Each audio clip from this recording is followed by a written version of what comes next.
Hello. Oh.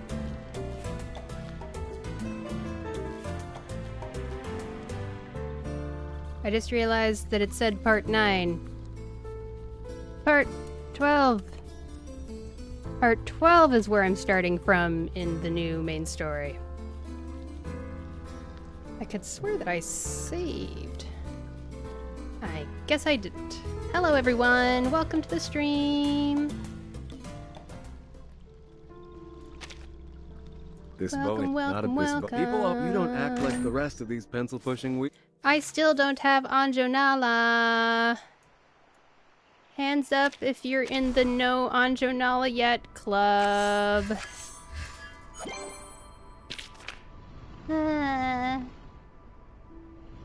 Someday. Someday it will happen.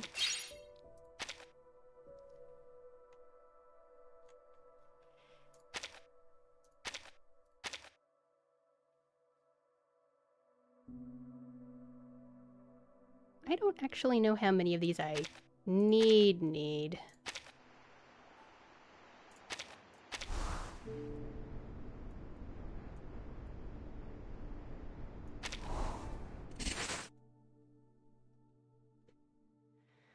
Alright, let's see here. Let's trade this. All these low trading deals. But this one.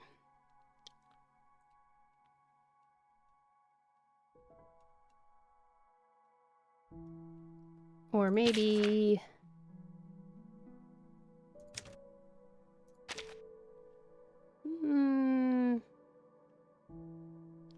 I don't know how to tell whether a reward is worth it or not.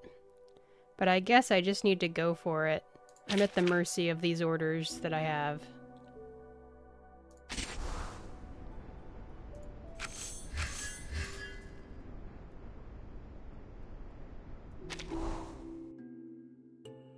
Today I will be playing more of the new main story, just like I said. But first, of course, I must check on the little critters.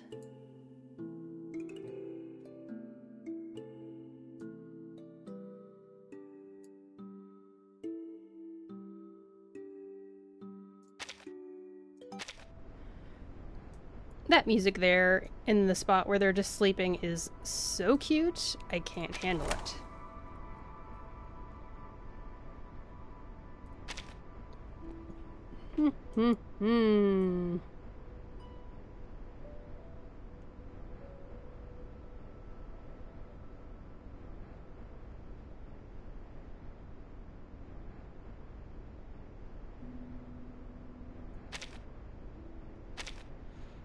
Okay.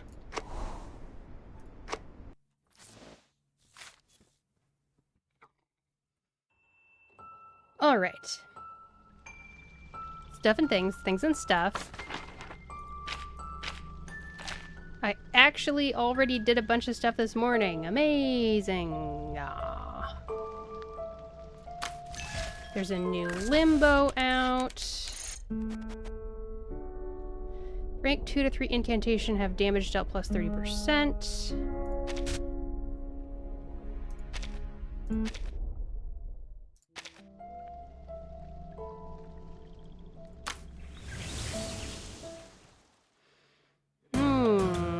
Okay.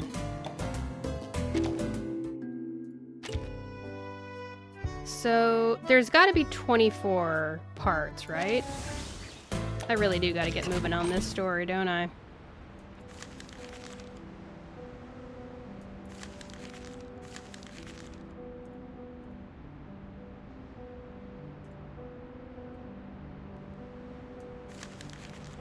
I guess I could jump in.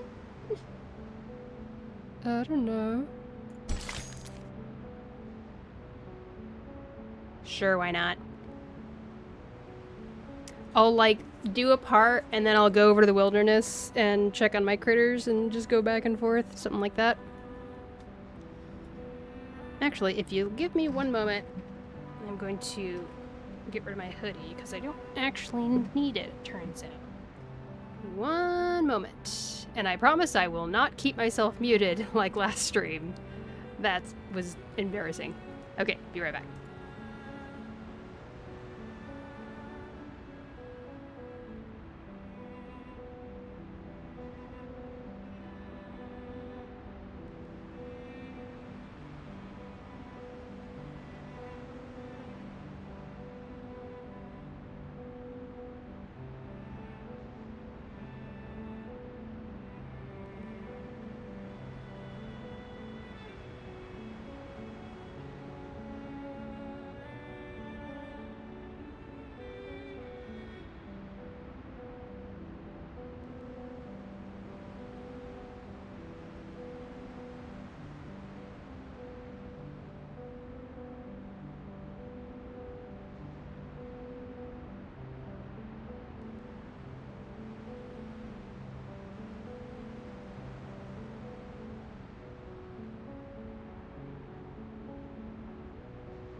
Okay.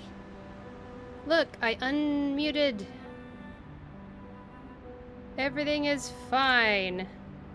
Everything is working. I feel so bad. I was reviewing the VOD, and I had a chatter come in during that, and they were like, streamer, if you are talking right now, you are muted. And they were trying to tell me that my microphone was muted, and I just kind of was like, what? I don't understand. What are you talking about? I don't know.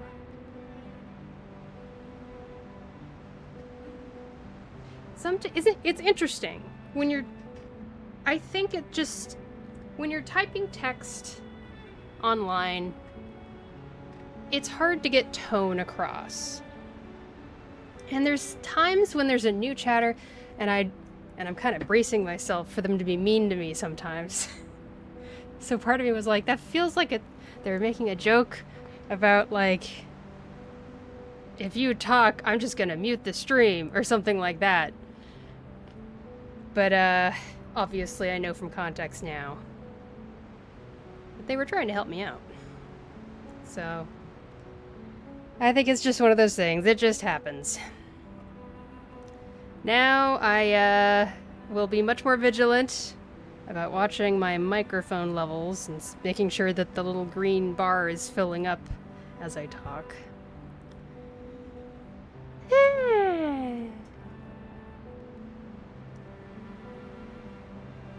want to get comfy for this. A nice relaxing story stream.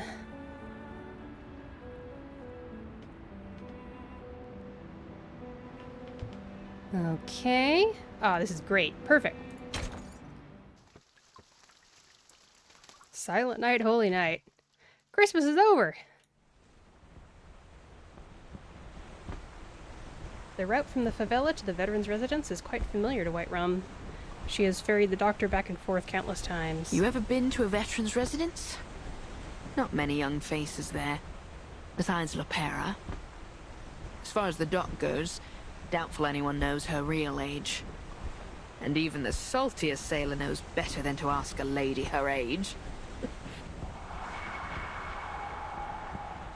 What's that sound?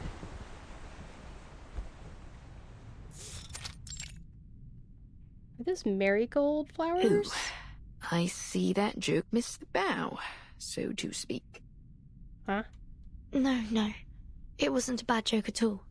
Really. Was Verton hearing that sound or something? Like, what the heck? A joke would usually warrant some kind of response. Aye. Thanks for the kind words, lass. But best to leave old Flotsam where it lies.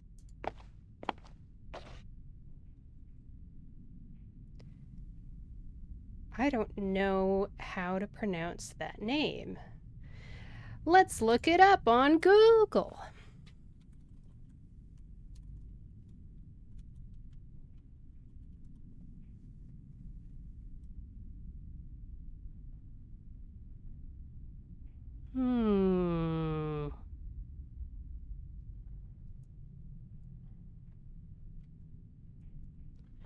how to pronounce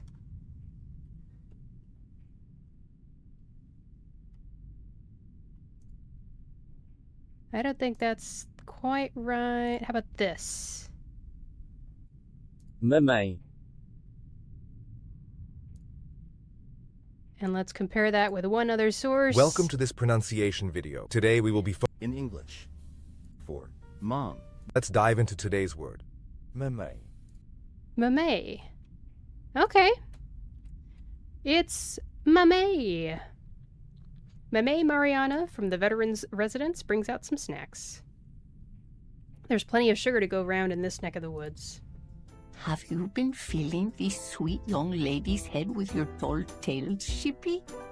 Everybody calls White Rum Shippy. Interesting. The little ship used to live with the doctor in the Veterans Residence, but today she returns alone, and neither one of her 2 passengers is her old roommate. Sorry to show up without proper notice. Oh, don't worry about it. Any friend of Lopera is a friend of ours. Oh, if you'd come a couple of days earlier, we would have introduced you to Senor Duncan and Dr. Doris. But they've not been around in a while. That's a shame. I was looking forward to meeting them. Hopefully we'll see them soon. The writing in this chapter has been very, very straightforward. Almost uncharacteristically straightforward for Reverse 1999. It's like, it would have been cool to meet that mysterious lady. Kimberly wanders the courtyard. She's still on guard, but she seems to be oddly familiar with this place. You know, I knew a girl who looked just like her. A caregiver here way back in the 60s. Back when this place was called Heartfelt Home. She scratches the chin of the kitten in her arms. Kitty! But it can't be her now, can it? Besides, I'm old now, and my memory is a bit fuzzier than it used to be. So, a caregiver here at the residence. Huh? May I see Dr. Doris's room? She wouldn't mind, but please be careful not to move anything. Is that Okay. one over there, dear? She never locks the door.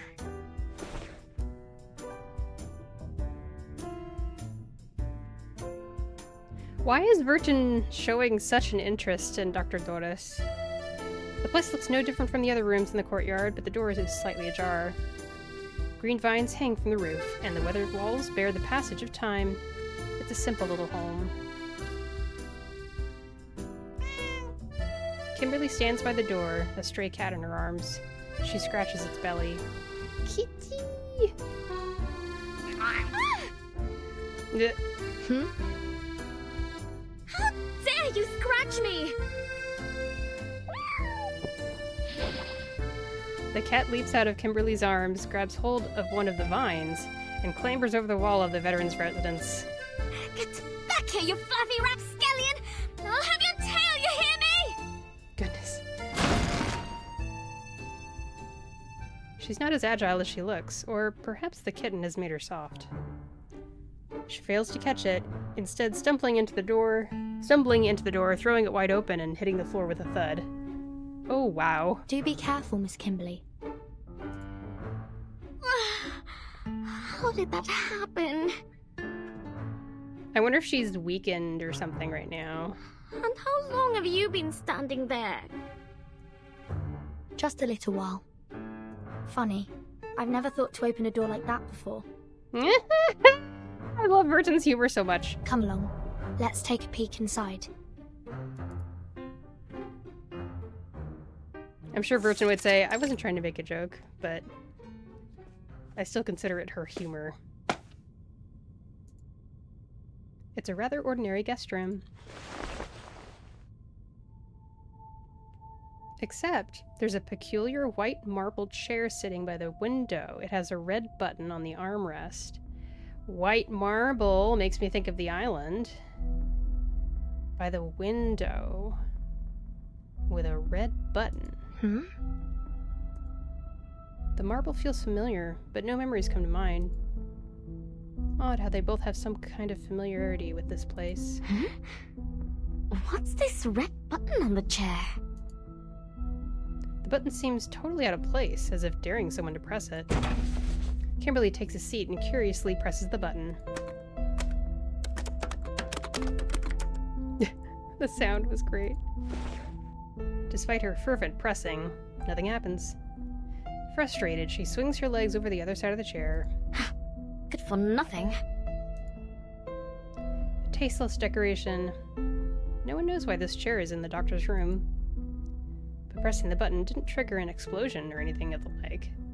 It's simply a functionless, harmless little contraption. On the other side of the room, the doctor's desk holds a stack of manuscripts. These must be articles that she hasn't sent out yet. Notes on the districts of Sao Paulo, records of Arcanus in the favelas, investigations into the plantation economies in northeastern Brazil. She's a good woman. And her room smells like a good woman's room. You don't find many of those around these days. What makes you say so? Well, firstly, she did save your life. And secondly, it's hard to explain. Good people have a smell. A pleasant one. My nose has never been wrong. Burton. We'll bring her home safely. Oh, that's right. We are searching for This clues to typewriter be able to seems find like her. It's seen a lot of use. It frickin' is Besmert.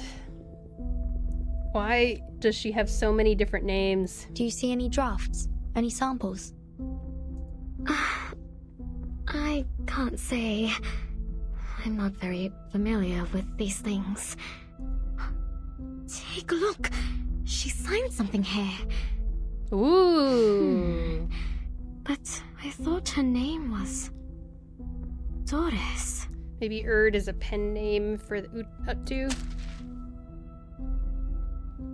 There's a single word written at the bottom of the manuscript. Erd. Yup. Wow. Mariana! A familiar voice echoes from outside.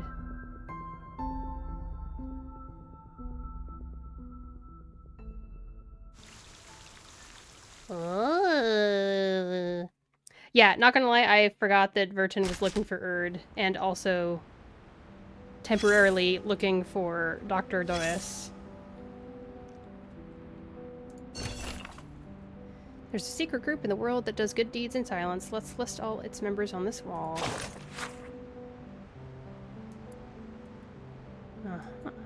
To Mr. Marble. Dear anonymous gentleman.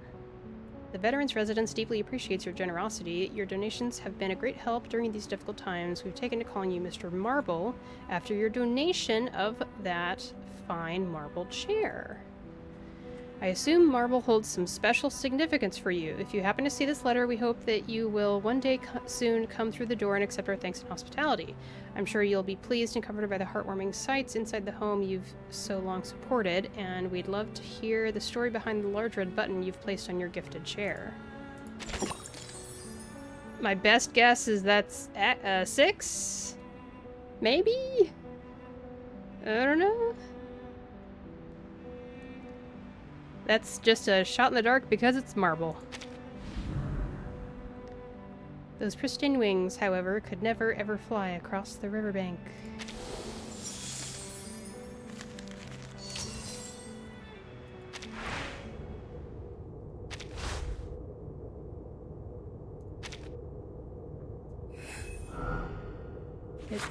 Oh. There's a lot of text here. That's a lot. I'm sorry. I can't read this much stuff.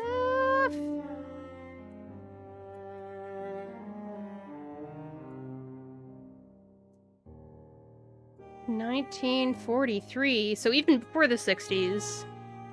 I'm assuming this is Andronella's writing. These elderly people move so slowly. Where's the thrill? After picking up the paper, I tidied up bed. I saw many newspaper clippings under her pillow, all about the opera house. Opera house, huh?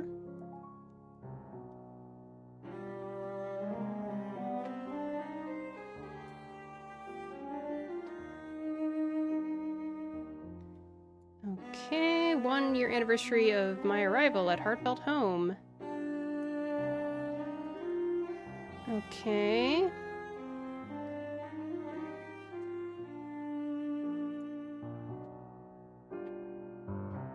Da-da-da-da.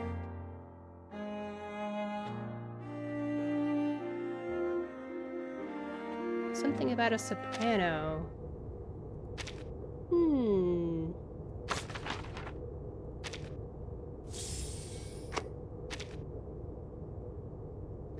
It's still yellow. Are there other things to connect that I haven't yet?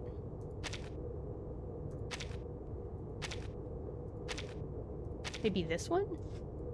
No, those represent the ones that are already connected. And then this is all grayed out. This is already collected. Oh. Don't know why it's yellow. Anyway, okay, let's check back with the rehab center.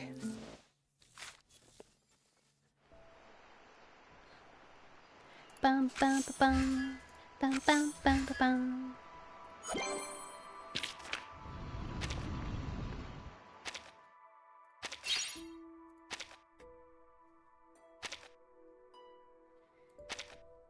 All right.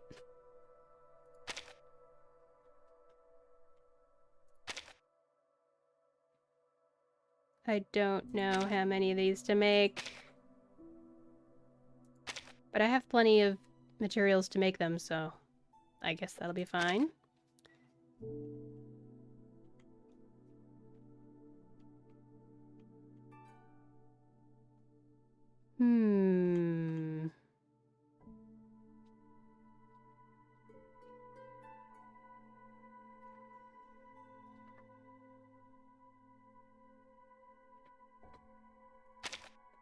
These use Slender Horn Shard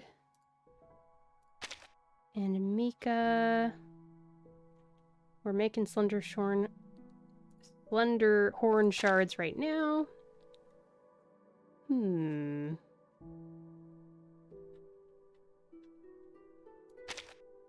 Don't know if there's anything that needs these things right now, but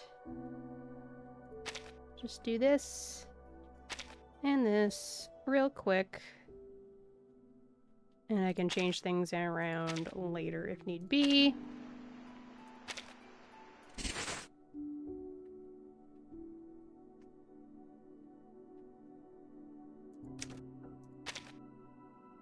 I need 34 Mika.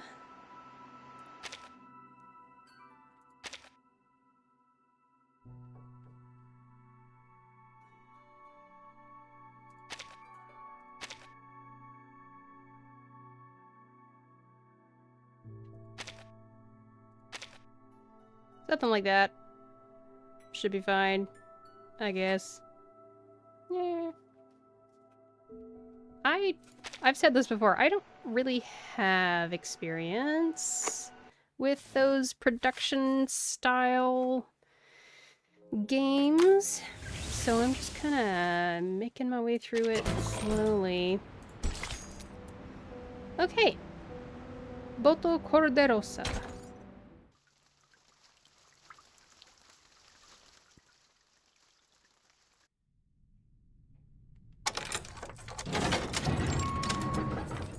Maybe I'll leave a note in chat now on More visitors. chapter, let's see. Part 13. Uh-oh, are the bad guys here? No, it's Lopera. But where's Sotheby? Thank goodness. You survived too. What about Sotheby?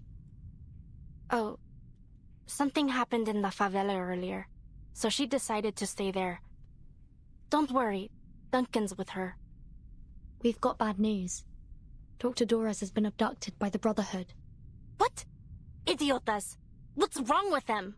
Ugh, guess I'll call the base. Mi viejo will figure something out. Think me, Lepera! I thought you'd been sent to Davy Jones' locker. White Rum soars through the air and lands squarely in Lopera's arms. The ferocity of the embrace is enough to knock a grown man to the ground. Why did you think that? I'm tougher than the stubble on the chins of the old geezers here. I'm like you, a ship that'll never sink. Timekeeper? Who's that over there? Kimberly is peeking out through the doorway, only a sliver of her face showing through the cap. Kimberly? Did mi viejo let you go? Oh, right! She escaped from the Xeno base. Oh, Timekeeper, let me explain. When we were routing out the deserters, we found Kimberly hanging out with the Manus thugs. Pa took her off somewhere. And he always has a plan, so I didn't bother asking where she ended up. Hey, come over here and say hi. When did Pa let you go? Or did you sneak out somehow? Kimberly's eyes shift, her claws tensed, as if ready to spring into action at any moment. I think... Miss Kimberly, didn't you pull me out of the water? How did you know? Shortly after my fever subsided, I started to remember what happened just before I lost consciousness. There was a voice ringing in my head. It was you calling out to me. Vertin, I can't have you dying here. You mustn't give up. Oh my god, that was so cute! Oh my gosh, they're really put, digging it in. Is that the right phrase? Oh. What? I did not say that. I just took you to the doctor and left. And then came back. Her protestation is almost a scream. Aye, 'tis true what Vertin says. Though Kimberly denies it, she chose to save her. Even when she had plenty of chances to blow the last down. White Rum will, like... White Rum has the loosest lips ever. She just talks and talks and talks. She's a good lass at heart. Not an enemy, Lepera.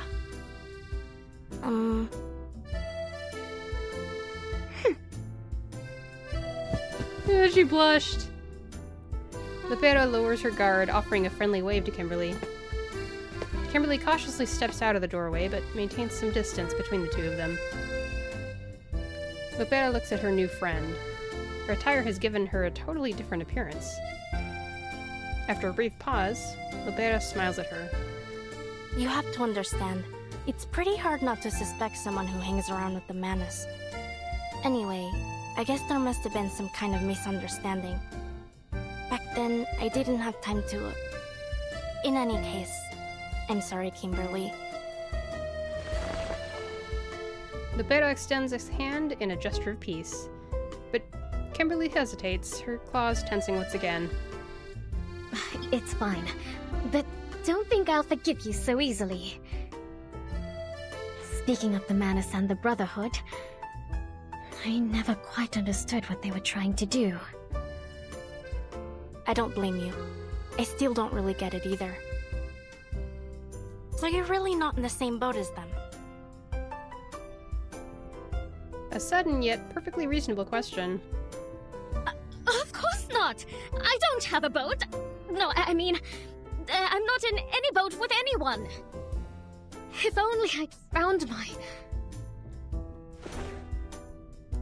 She looks around as if she's forgotten something, but finds nothing.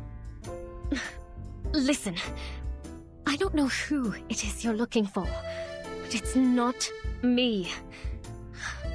I've already told you everything I know.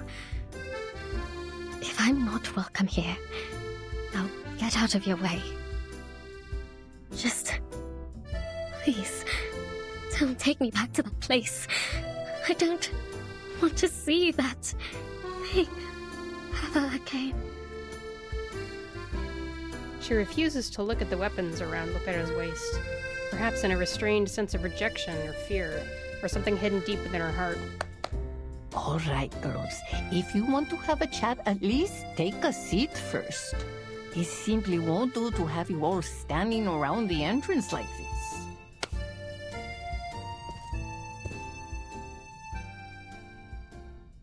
Mame Mariana takes Kimberly with one hand and Lopera with the other, and leads them back to the courtyard. When they arrive, she lays out some... Oh, what's that? Is it like pachoka or something?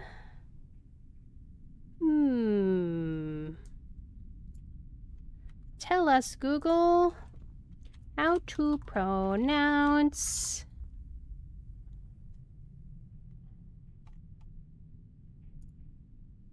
I got the cabin for 3 days. It's gonna be That's sweet. an advertisement. What? I'm 12 hours short. Have a fun week. Name pronunciation.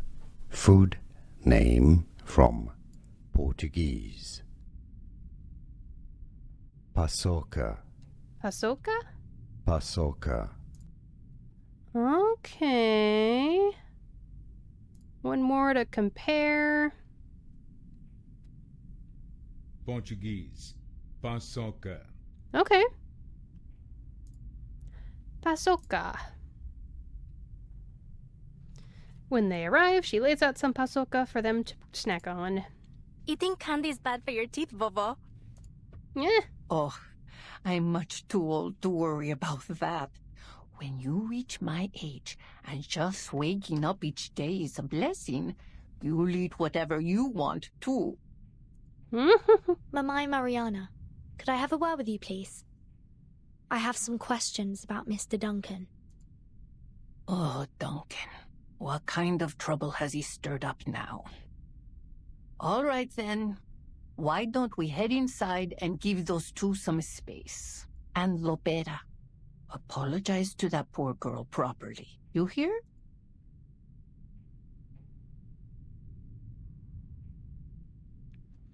Every lost friend is worth remembering. Mi viejo released you, which means you can't be trusted. And you saved Verton's life, too. I guess I shouldn't have been so hostile towards you. But did he release her, or did he just say she got released for some reason, and then did he tell Lopera's sister to go find her but not capture her or something? So it's kind of a conditional release, maybe, potentially. Here, have a drink. As a token of my apology. She hands her a warm cup of something dark. It has a rich smell. Salvadoran coffee. Great if you need to pull an all-nighter. Kimberly raises the cup to her mouth with both hands and curiously sticks her tongue into the liquid. So bitter! Yep, bitter like the old days. Lopera falls silent for a while. Kimberly glances at the gun around Lopera's waist. You know, back in Colombia, my father did horrible things to his plantation workers. Oh, wow. Well, my biological father. Not Igor. Oh? Lopera looks off into the sky and laughs resignedly. It's as if she just spoke of a stranger rather than her flesh and blood. He said, "No, that's not the sound of gunfire outside. The workers are setting off fireworks. They're celebrating." But they weren't fireworks. He betrayed his workers. His compatriots.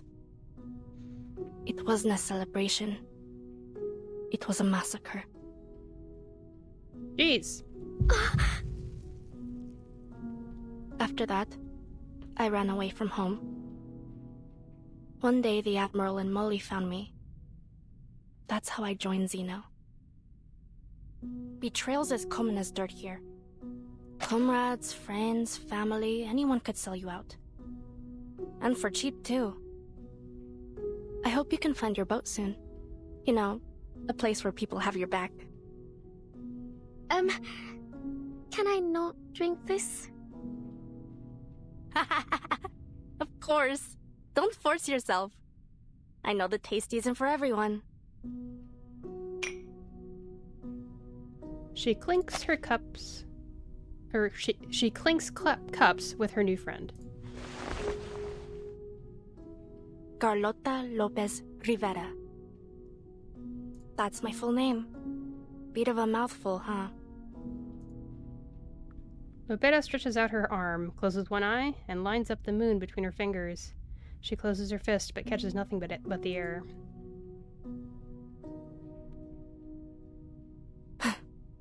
I wanted to erase it from my profile. From everywhere, to be honest. But mi viejo disapproved. She fiddles with her fingers, her eyes lingering on that unattainable celestial body. Molly agreed with him. She said, "You mustn't forget your past, Beta." So I let it go. But Lopera sounds so much nicer, so I preferred to go by that. And you, Kimberly? What's your real name? Oh. Kimberly hesitates. Nala. Nala Hari. The residents of Heartfelt Home called me Anjo Nala. Anjo Nala.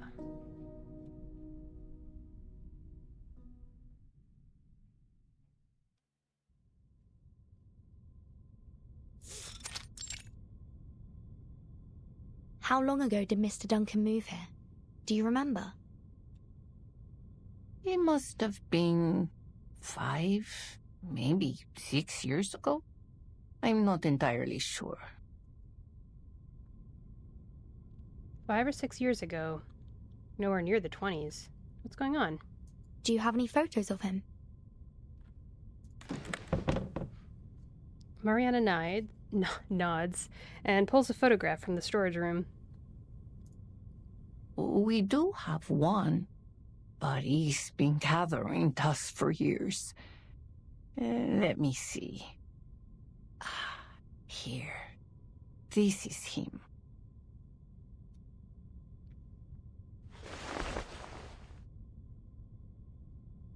She points to the man who looks like Mr. Carson. I know a gentleman who looked just like him. His name was Carson. Did Mr. Duncan ever go by that name? The old woman blows the dust off the frame. No, not that any of us are aware of anyway. And I've known him since I was a medic in the army. Back then, people called him Duncan the Dauntless, or the all-powerful Duncan. I never once heard Carson or anything of the like. Sorry I couldn't be of more help, miña querida.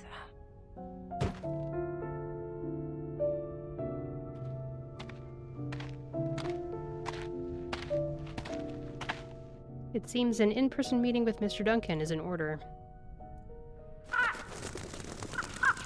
As they head outside, black flashes across their vision as a crow swoops down from above.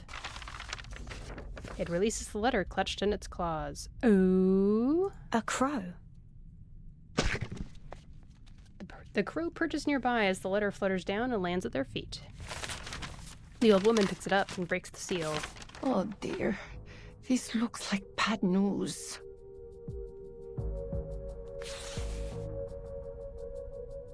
Santos.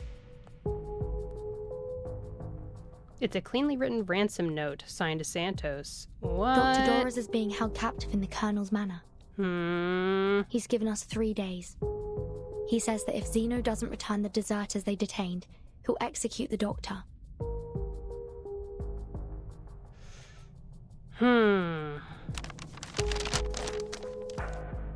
Mamai Mariana, please contact Admiral Eagle. We need Zeno's help.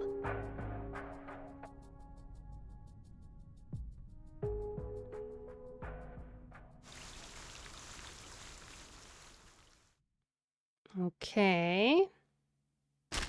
We learned some of Lopera's backstory.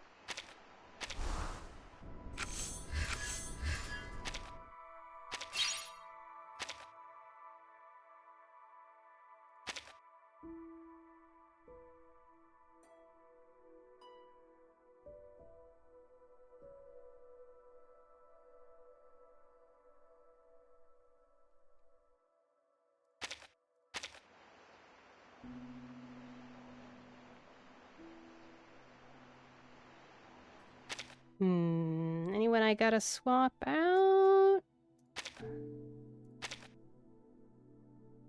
I don't really want to swap out one of my good 6 stars, though. Maybe swap out Splinter Cat if there's a decent replacement. I don't think there is, though. Well, there's another Splinter Cat. Perfect! Well, bam. Then I'll go here. There we go. Cuties.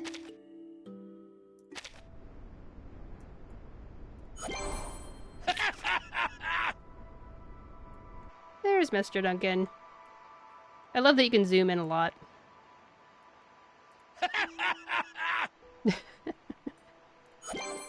My thanks. Yay! Pioneer.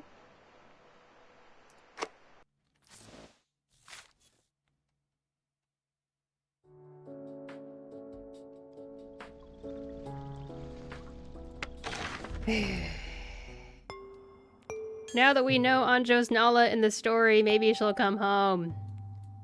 Am I taking too long on the main story? Is that why you're taking forever to come home? I'm 116 pulls in. Goodness gracious. So, with that,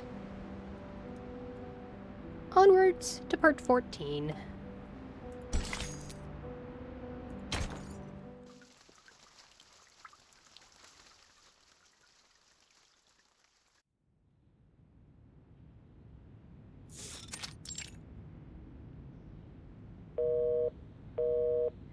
Admiral Igor rarely makes calls to Xeno headquarters, but the situation has become desperate. Ah, Igor.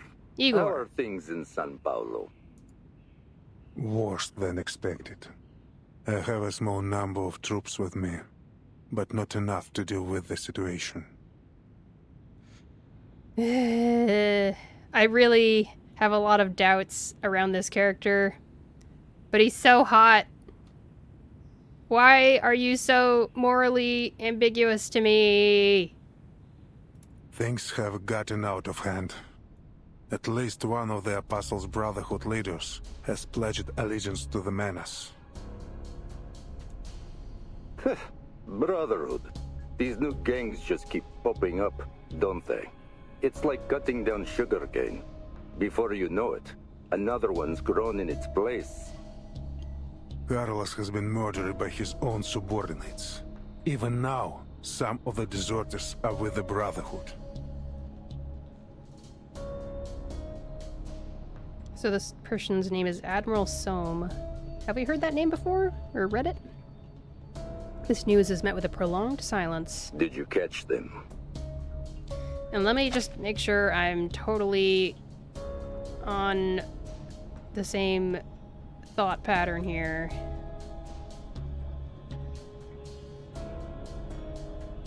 I have a small number of troops, but not enough. Things have gotten out of hand. One of the Apostle Brotherhood leaders has pledged allegiance to the Manus.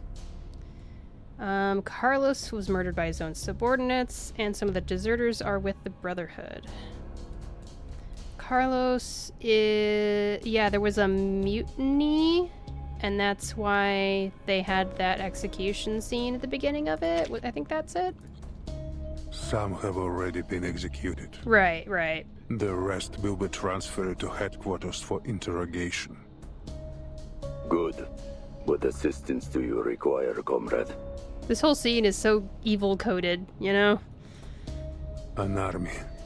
A reliable one. He's calling him comrade. We were talking in another stream about how the Xeno situation here is just kind of has parts of it that remind us of Ryashki.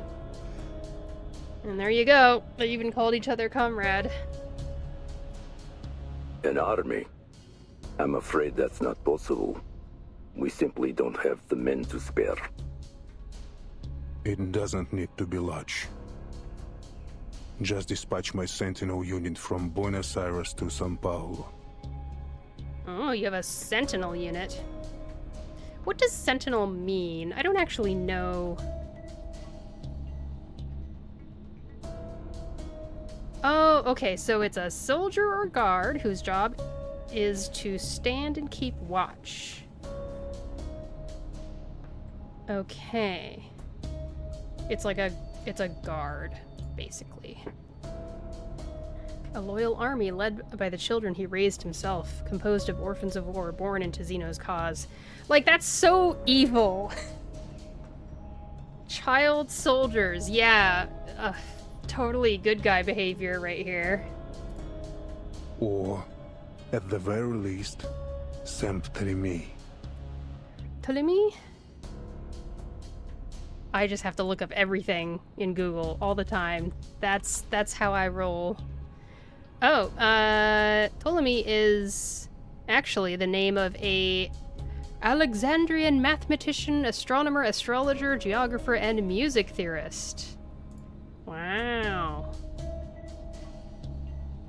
I don't know how to pronounce that name, but I'm not gonna worry because he just said it, so I'll just kind of approximate that. Ptolemy. Ah, one of your orphan children. That seems like a feasible solution. Yes. His parents died fighting for Zeno. All my children are loyal to a fault. Officer Carlos was shot in the head by one of his own men in this very office. I need soldiers I can trust. Ah, so the fearless Igor is afraid of death after all. An officer was killed by his own soldiers at his own base. This is an immense stain on Zeno's honor. Oh, honor, huh? Honor is what we're concerned about. How little honor they have left. Igor clings to it like a leaf to a tree in winter. Indeed. If everything goes according to plan, you'll see your unit shortly. Now, it's just a matter of time. The Admiral tosses the dice in his hand, up and down, up and down. He receives the same oracle, the same answer, like the inscription on the Behistun monument. It is eternal, unchanging. Oh, okay, there's all these references. Reference 1999, that's what this game is. Huh?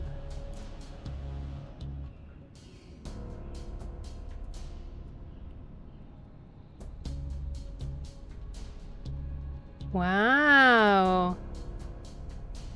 Behistun inscription is a inscription and large rock relief on a cliff in Iran. It looks cool. You should look it up.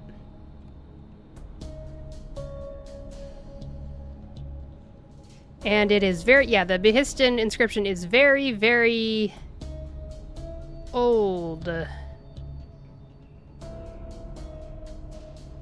Longest known trilingual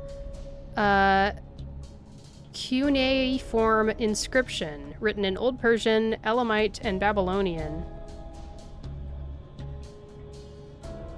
It was authored by Darius the Great sometime between his coronation as king of the Persian Empire in the summer of 522 BC and his death in 486 BC. So it's very old, is the idea here.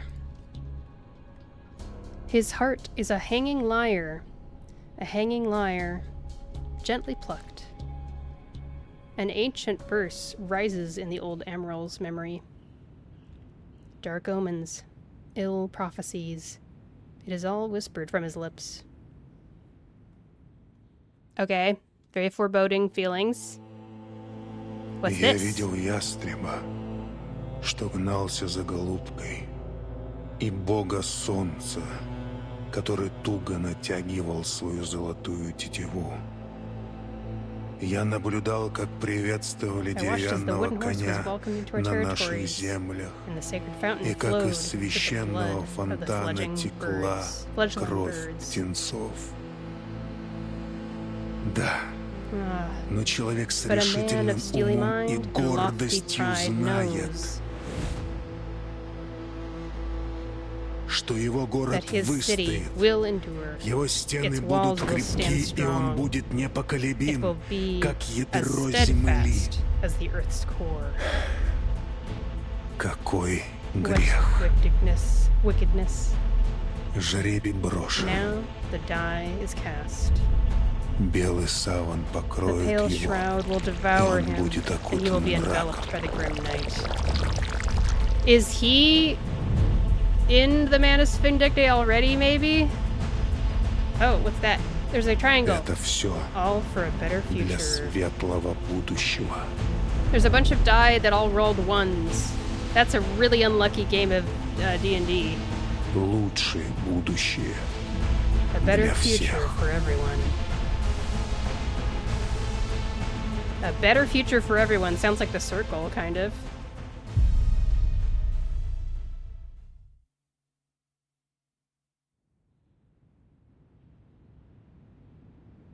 On this rain-soaked night, this is the only answer. Admiral. Come in. I mean, he's gotta be with the Manus Vindictae. That's what that felt like it was implying. All the black ooze covering the screen. I think he's requesting the army, and I mean, I don't know what this means. If he's with the Manus Vindictae, then what is he trying to do here? Like, logistically.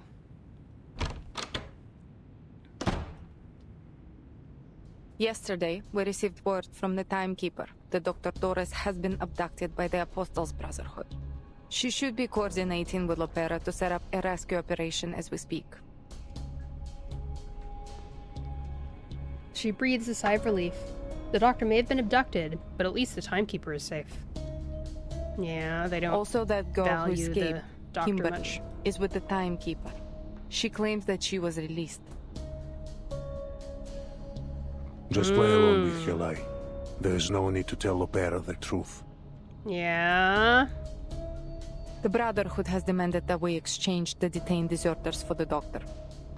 Forgive me for issuing instructions without your consent, but if we refuse or ignore them, I'm afraid they'll... They'll execute the doctor.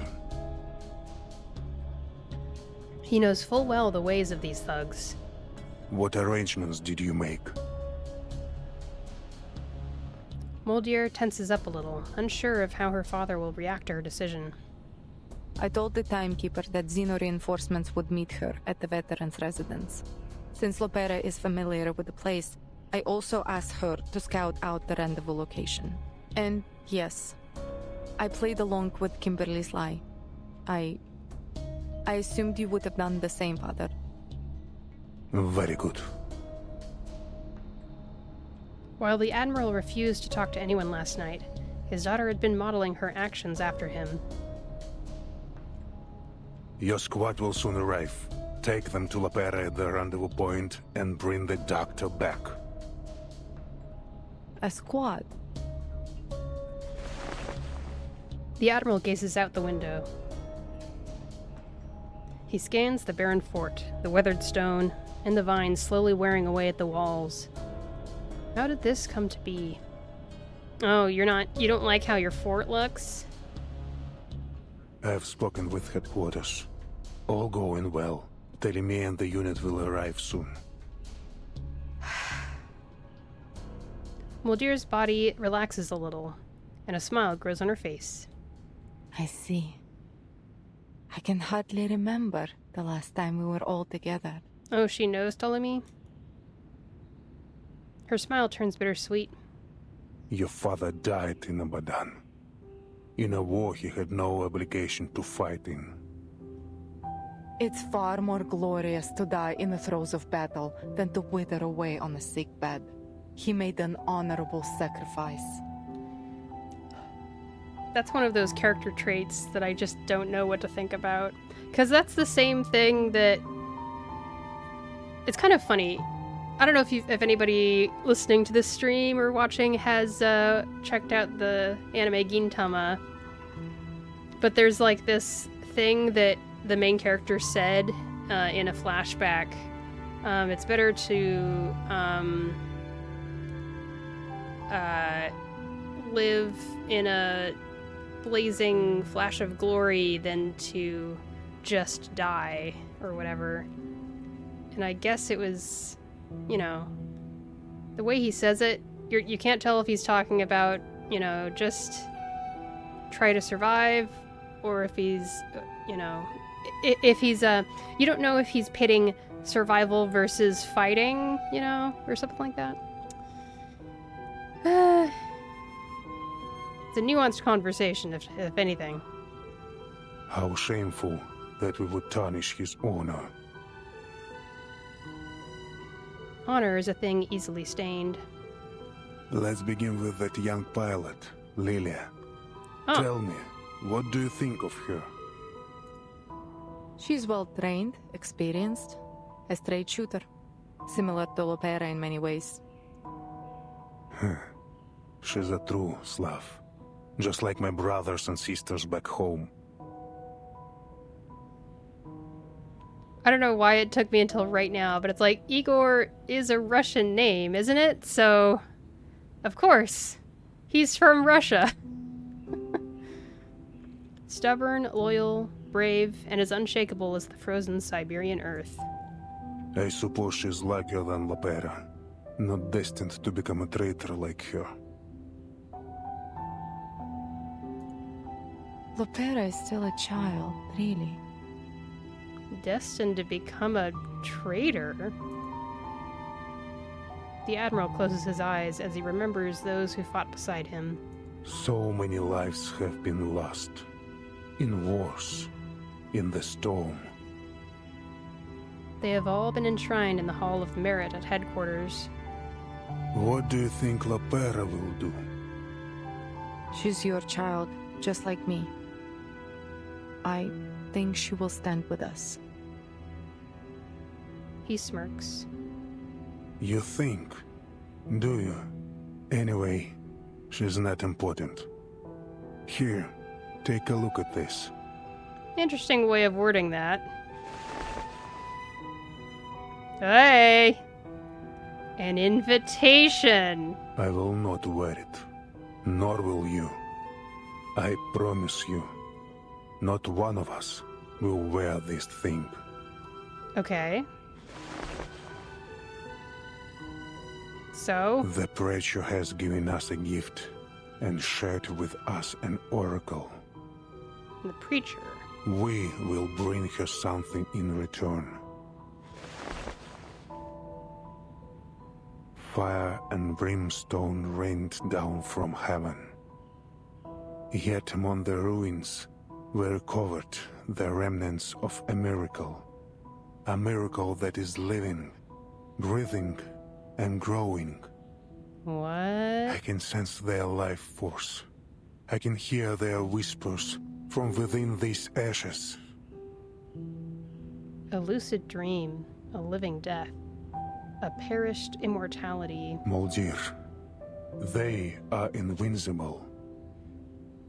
Rather than endlessly throwing young soldiers' lives to the white stone house, I choose to stand with the true future. I don't know what that means. I will always stand with you, Father.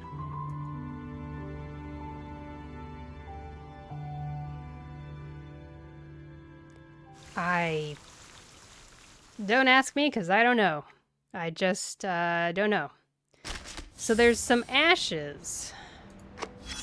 Hey, we got another music track. That's nice. A gambling game's been set up in a place unfamiliar to you. Soon, you'll be invited to join the table as well. Huh. You seem to have grown quite assertive.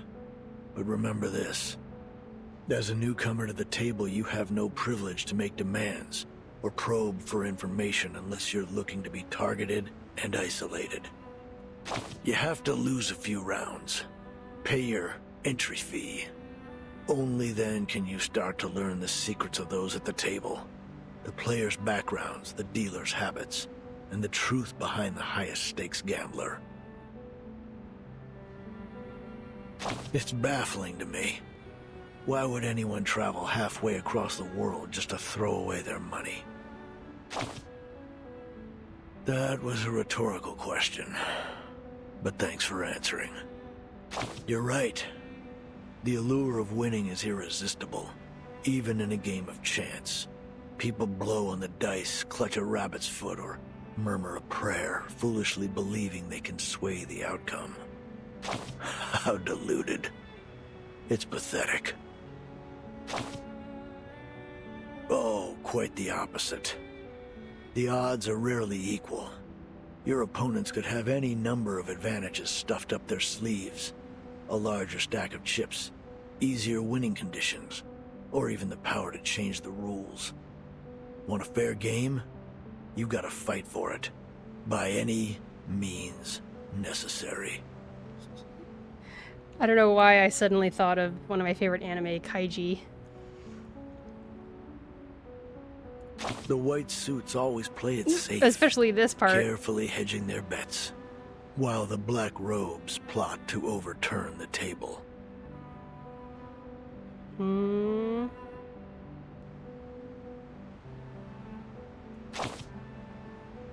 Clever? More like cretinous and atrocious. Once the table's flipped, there'll be nothing but chaos. Who would bother to set it right again? No one. Okay.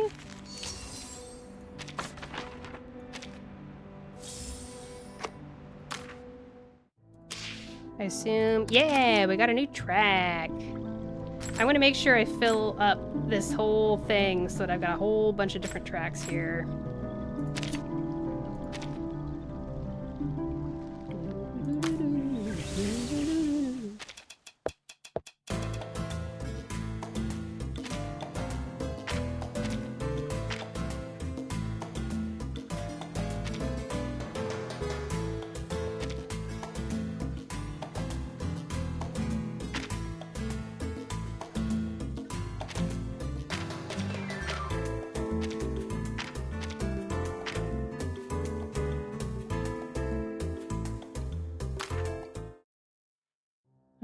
Okay. Let's check in on the critters real quick, and then we'll get over to part 15.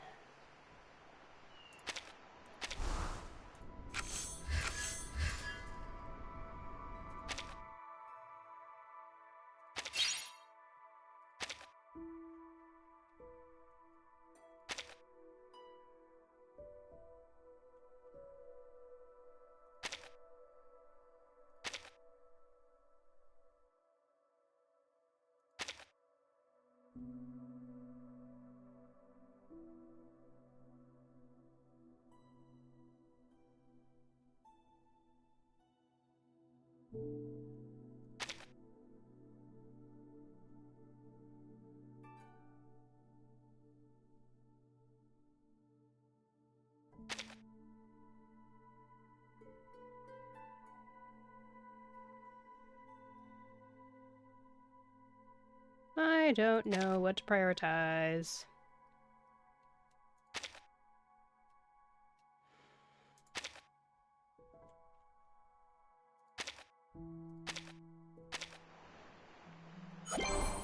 Jay coming at you. Hello, Jay. Cutie pie.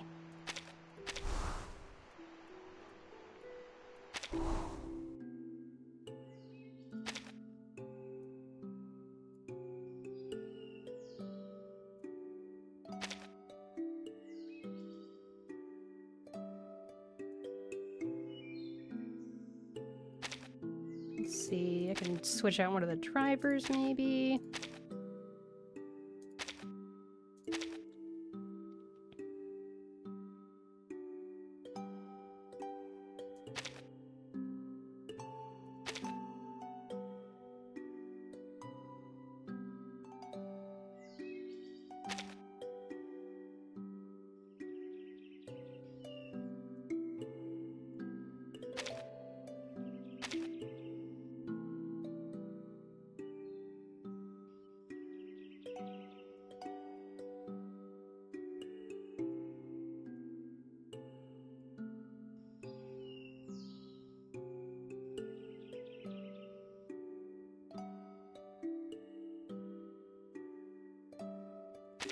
take that one out and put in our group uncle because I think it has a racial trait that improves the resting in that little area there.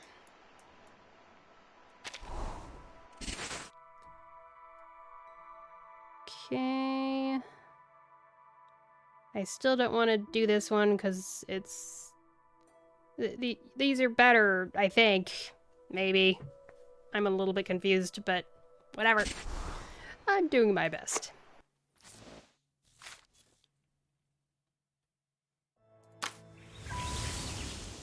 Okay. Time for some fighting. The Northern Falcon. A long-awaited reunion. A shocking betrayal. No! What's gonna happen? Frickin' A.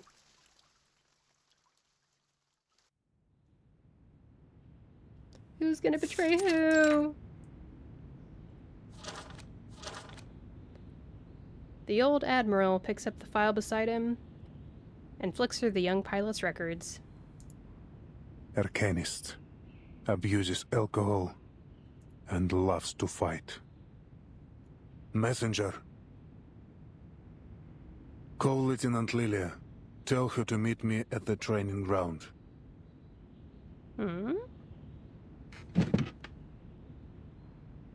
He rises from his chair and heads to the training ground, where the blood of the traitors still stains the grass.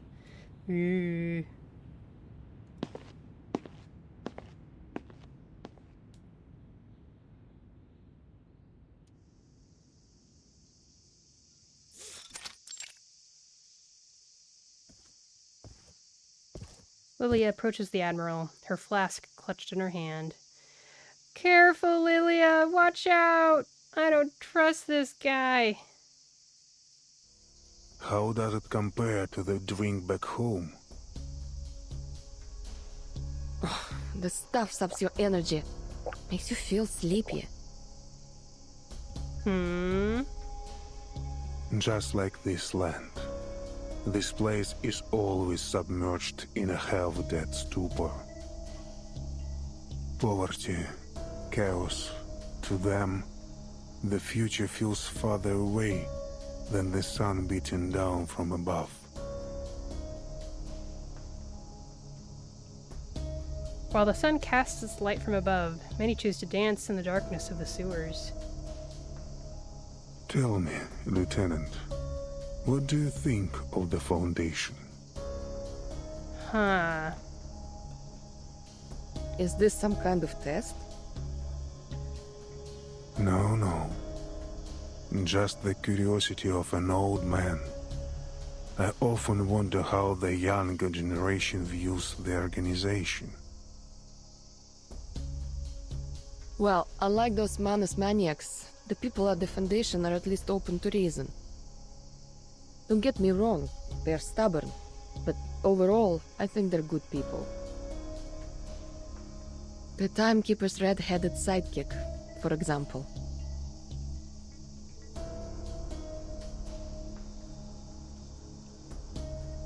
Benedetto's too busy with the administrative work to join the Timekeeper in Sao Paulo.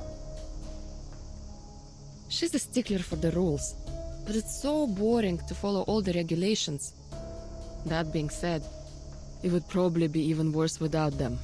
Total chaos, actually. Anyway, at the end of the day, someone has to do the thankless jobs, and the people at the Foundation are the only ones willing to do them. A subtle hint of approval flickers in the Admiral's eyes.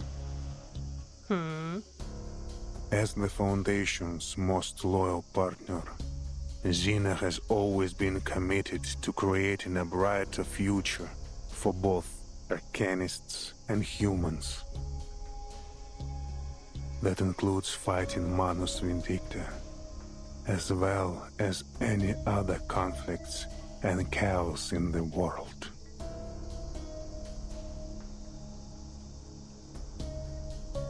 In Sao Paulo, for example, Xeno maintains the city's fragile peace in its own unique way. It's a mindless gun. The Foundation points, and Xeno shoots. Precisely. Countless soldiers have perished in the storm, and they've all been deemed necessary sacrifices. I have to tell you, I don't like Xena's role in all this. Neither do I. But an order's an order. Even if it sends your soldiers to die meaningless deaths against an enemy they couldn't possibly defeat. Still, we march on without hesitation, pushing our weary bodies deeper into the storm. But how much longer can Xena keep going, Lieutenant? How long until our knees buckle and we fall to the ground? I don't know, and I don't care. She takes another swig of sweet liquor. Sweet as the oblivion of a dream. Arcana isn't that. I knew it. I wasn't gonna say it, but when I saw that pile of ash, and there was some line when we were looking at that pile of ash, I was like, what if those are Arcana's ashes, and they're gonna try to resurrect her or something like that? Oh, the bad guys are nuts. Absolutely nuts. Like, wow. Well, I guess she really is that important. So, there it is. We detected life signs after the explosion of the vacuum bomb. Uh-huh. That's impossible. And also, why are you telling her? Yes, it is impossible. It would take a miracle for her to survive. Do you believe in miracles, Lieutenant? I'd sooner believe the ramblings of a drunkard. That may be the case, but when a miracle worker appears, there will always be people who follow them, like sheep follow a shepherd. We detected life signs after the explosion of the vacuum bomb. Okay, that's all we know so far. So, when the desertion incident occurred, I wasn't surprised.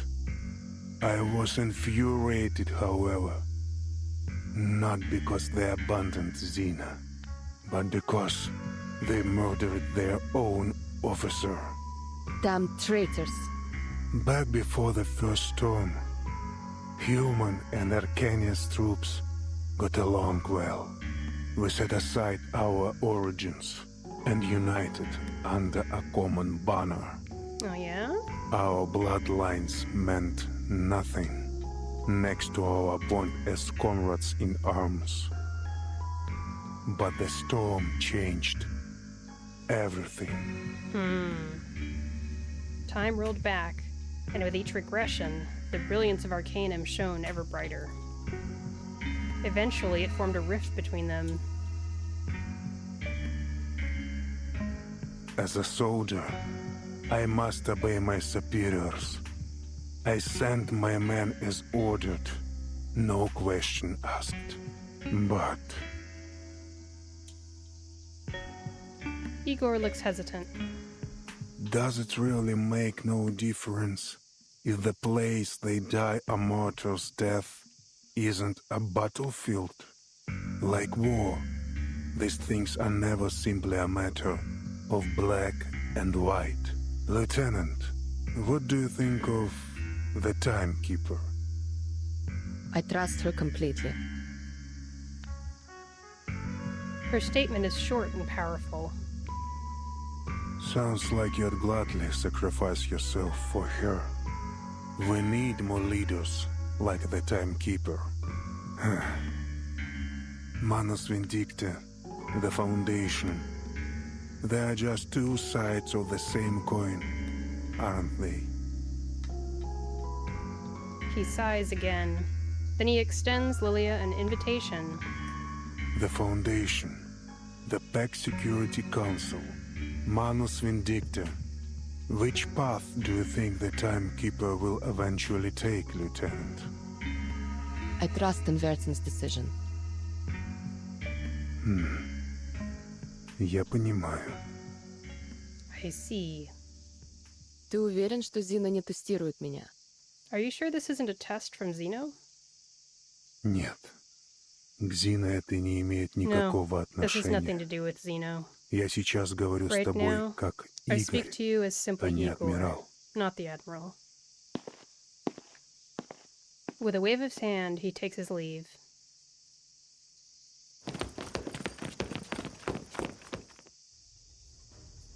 As he vanishes under the shadow of the colonnade, soldiers rush into the training ground. They surround Lilia, their guns pointed firmly at her. What's going on? Lieutenant Lilia, you are under arrest for the assault on Admiral Igor. Whoa! Jeez. Now they're gonna try to control the Timekeeper using Lily as a pawn. A lie that makes Moldier's ears turn red with shame. Girl! Assault? A crime for which no evidence need be provided. Really? Oh, I get it. She grips her trusty Red 38. After what happened in Texas, it hasn't left her side. Stand down and surrender, Lieutenant. Lilia downs the contents of her flask. Even the booze here tastes lame. Come on then. You're not taking me down without a fight. Soldiers, fire! Crazy. I really just want to sit here and enjoy this music. It's gorgeous.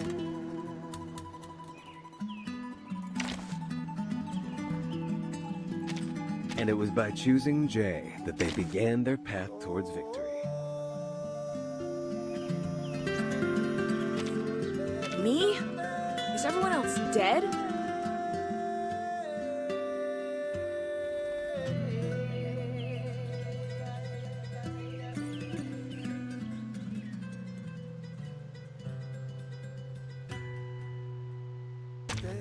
So Easier pretty. to fight here than a back alley.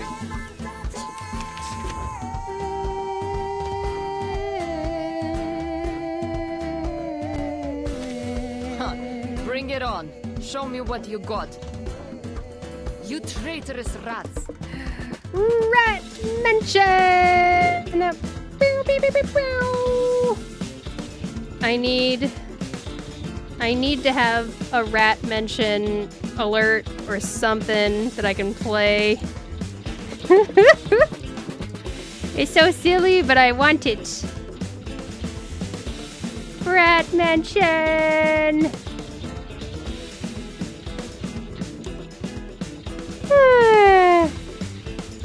It shows up on my OBS chat, but it doesn't show up correctly in my stream manager chat.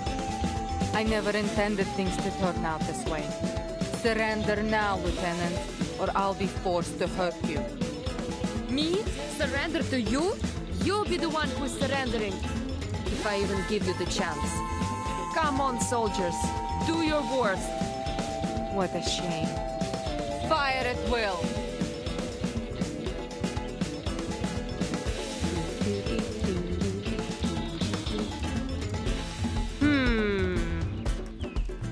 It's unfortunate that the counter card is a precision card. A sharp blade.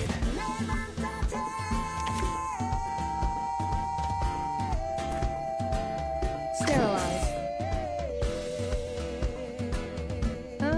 Let's do this. I'm an artist of steel. Get out of here. Barrage.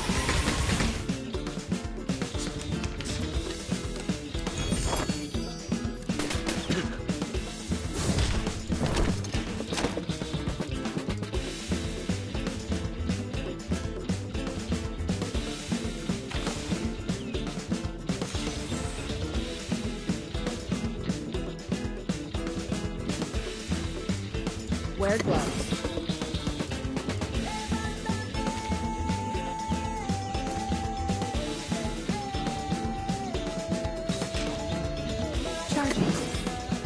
Freaking dumbass! Aim and shoot.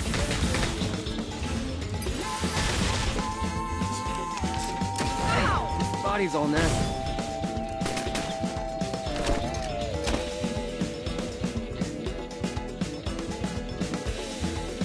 Time to heat up the forge. Sterilize.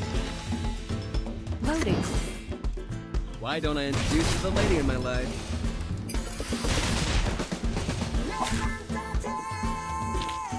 The fieldwork went smooth.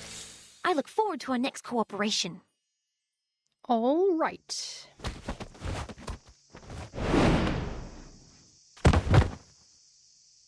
It's useless. There are far too many of them for Lilia to escape.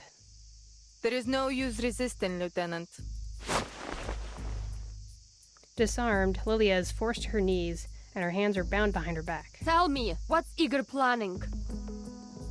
Father will lead us to a future where meaningless sacrifices are no more. The die has been cast. I hope you know that this is nothing personal. I'm just following orders. A fate as cold as the wind that sweeps across Marie Beardland. Take Lieutenant Lilia to the holding cell. No one is to harm her without orders from the Admiral or me. What? Oh, crap. Also, what's with Lilia who keeps getting trapped in various parts of the main story? We are traitors to Zeno now, Lieutenant.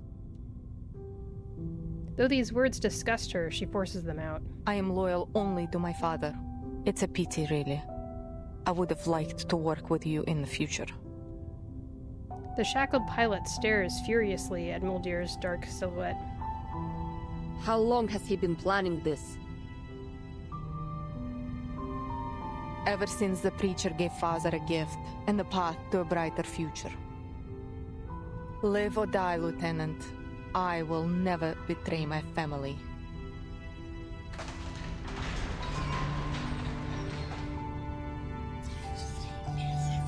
The door closes, leaving Lilia alone in the darkness of the cell. Muldir issues a few instructions to the guard before handing them in the key. It will soon be time to welcome her brothers and sisters, for there is no turning back from the path her father has chosen. Trucks led by young officers loyal to Admiral Igor roll into the base, carrying elite Xeno troops from across the country. To annihilate Manus Vindictae, to destroy the Apostles' Brotherhood, and for the future chosen by the Admiral. In a world of lies, the traitor's blade has been raised. Don't worry, young comrade. Just hang in a little longer. Huh?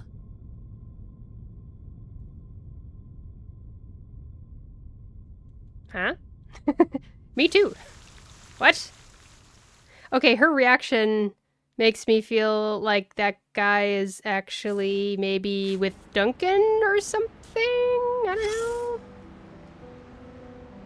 know. All it takes is one lie to set off a chain reaction, and I'm afraid the butterfly effect has reached you. I have bad news. You've been betrayed. But there's good news, too. A certain flight lieutenant appears to be more loyal to you than the organization she swore to serve. You know him. The Admiral who was pitted against an enemy he couldn't possibly defeat. This conflict has left an incurable ulcer in his once lofty heart. Yet, as a leader, he must remain unyielding in both body and mind. Despite his continued victories on the front lines, he made a decision so counterintuitive that even his loyal adjutant found it questionable. The top brass always sees things differently, I suppose. Things never end well for traitors. You must have heard the story of the Trojan horse, right? Greek soldiers sneaked past the walls of Troy inside a wooden horse. One Trojan priest tried to warn his people, but was executed by the gods themselves. Oh, I didn't know about that part of it with the priest. Soon after, All the leaders of Troy were killed by the hidden invaders. So is the Trojan horse the group of Xeno soldiers that came inside, maybe? Being killed by your enemy is bad. Being killed by your ally is worse. It was an honorless way to go. Same. Great. I'm done reading reports anyway. I look forward to your wise decisions. We need some good news for a change. Okay. A reference to the Trojan horse.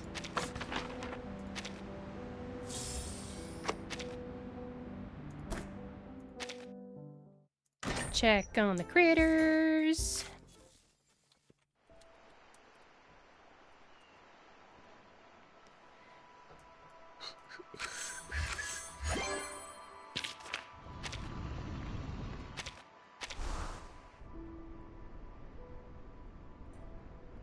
Do-do-do-do-do. Now, I'm waiting for these to get made.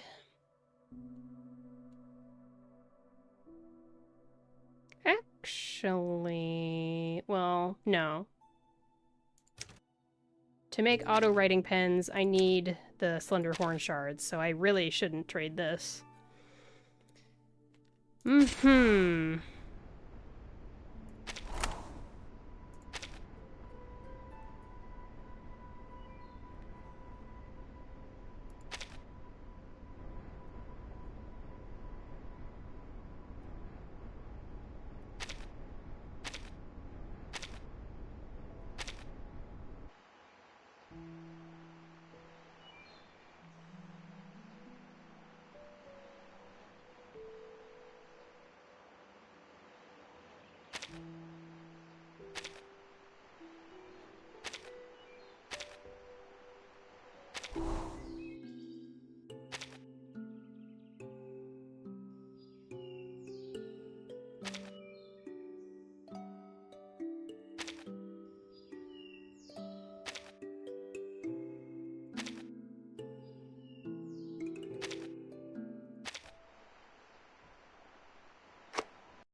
Okay. I will be getting up just to get a quick break.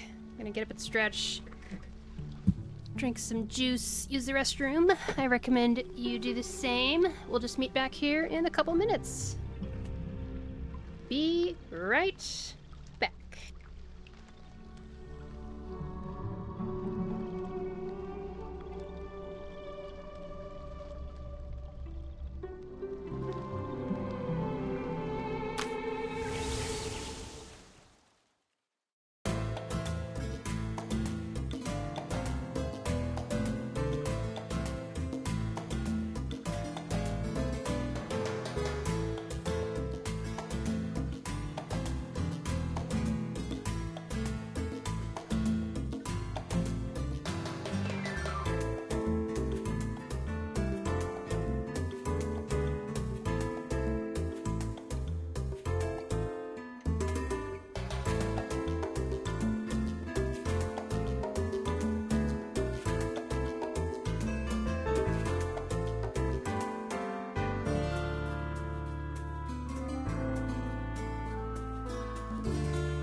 Let's go, let's go, let's go! Family reunion. I don't have a lot of commentary. I just want to know what's going to happen. Pretty much. The part about Arcana being alive is pretty crazy. Or maybe alive. Or maybe, like, they're trying to resurrect her just because of readings that said there was life signs of life after the explosion.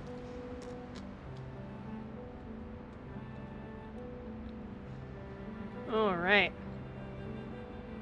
But what if it's real? Okay.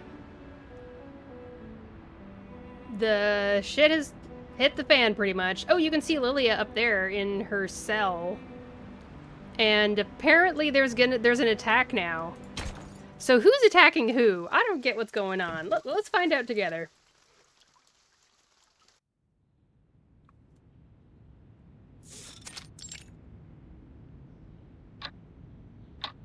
After a long wait, father and daughter reconvene.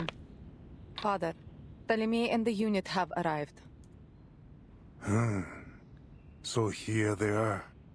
The army of justice ready to eradicate the Manus and the deserters in one fell swoop. He picks up a gift he received from the Foundation. Yeah! During the last storm, the Foundation created this thing. If you destroy that umbrella, I'll be so mad. You have no idea. I will be so mad. And with the help of Laplace and the Aperan Arcanists, they stole the fire of the gods, just like Prometheus. You're angry that they're super science-y or something? Which side would you choose? I wouldn't. I would follow. Follow you wherever you lead.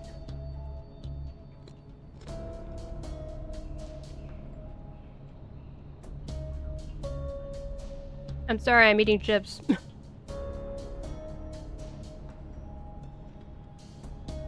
Her loyalty is like a shield to protect herself from her inner doubt. Pretty much. It literally is. Send someone to bring Stefan's belongings here.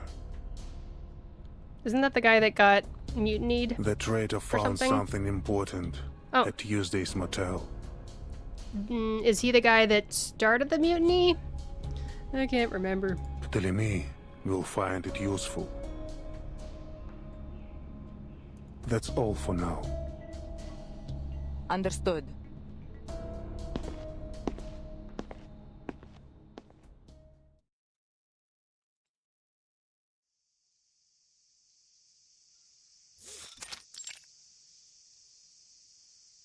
Muldir, long time no see. Have we seen him before? The one-eyed officer steps forward to embrace his older sister, kissing her on both cheeks. The conversation gets straight to the point. What do you say? Do we give those humans a chance to surrender? Manus Vindicate don't accept humans. But I doubt Father would blame you if you men allowed them to escape space. A hint? I'm confused. I'm easily confused.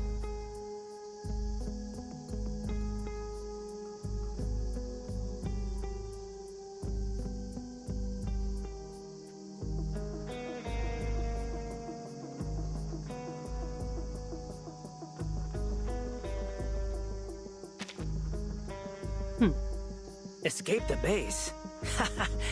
Muldir, are you having second thoughts? He sneers at his sister's kindness. Either follow this path to the very end, or show mercy and get Father and the two of us executed.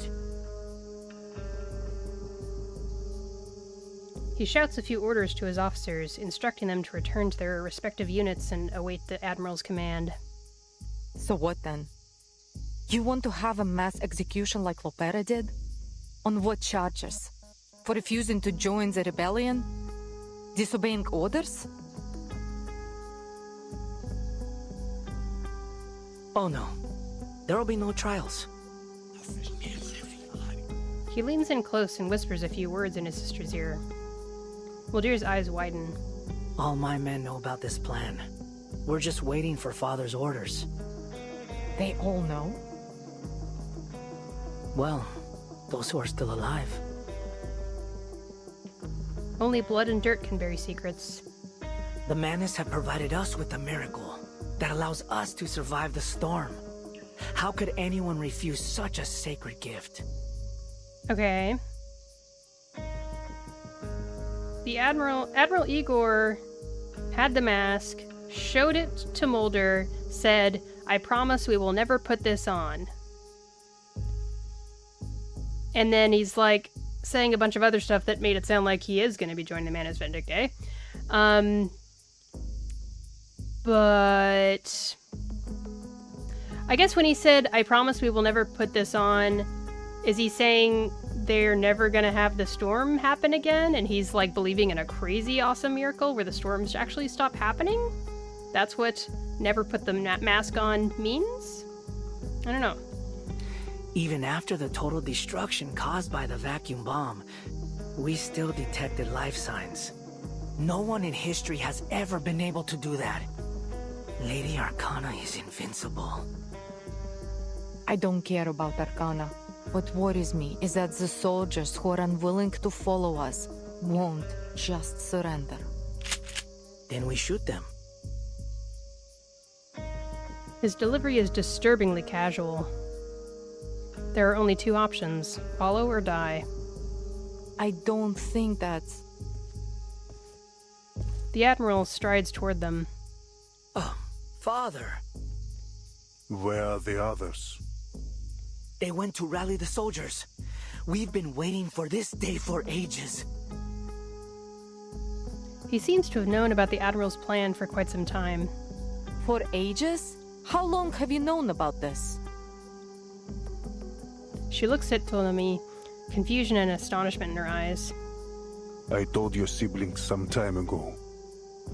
Then Lopera... She's not part of the plan. Her only responsibility is to bring back Doris. Doris? Who's that? None of your concern. You have other things to worry about. Go issue your orders to your soldiers. Muldir, prepare the aircraft. We're going to Tierra del Fuego. All the way to the southernmost tip of the continent. To a place where he can gaze upon that snow-capped land to the south and feel the icy breeze on his face once again. How many of our soldiers do you think will remain loyal? I'd say about 80%. The Arcanists will follow us. There's no doubt about that. But we still have a lot of human soldiers. Don't worry. I'll be sure to deal with them.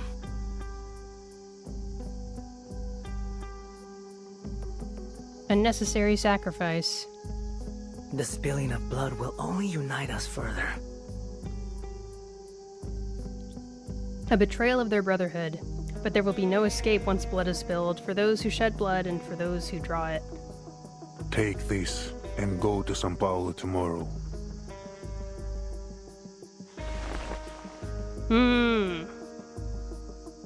He gestures to the wind-up toy that once belonged to the traitorous officer who stayed at Tuesday's motel. It's placed beside a G-33 syringe and a flying arrow M1903 pistol. Oh, me too? So, if Muldir fails, you want me to use this little toy to get Lopera back? No. You will bring Kimberly back from the veterans' residence. This is Kimberly's seal. As long as it's in your possession, she cannot disobey you. A succubus cannot resist the will of whoever holds her contract item. Bring her back peacefully, if possible. Of course, Father. I will do as you wish. Instructions given, the Admiral leaves. Right then, Muldir. Let's get started. He whistles, signaling the guards to begin their massacre.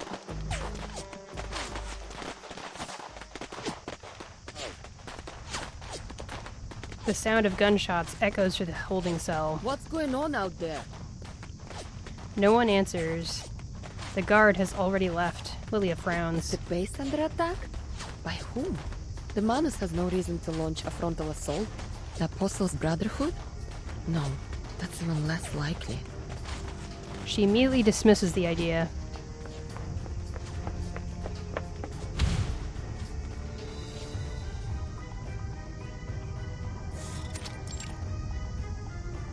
Get out! Quick, comrade! Are we under attack? Just take your stuff and go! The guard hands Lilia her weapons just as the rebels catch up. More enemies over here!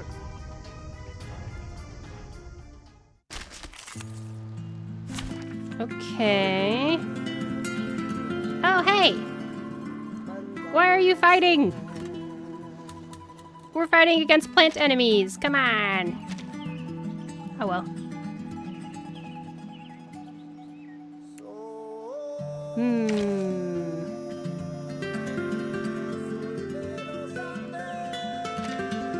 Me? Is everyone else dead? Look at my back.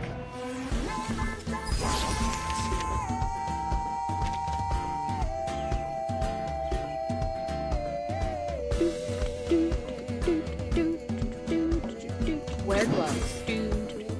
Loading.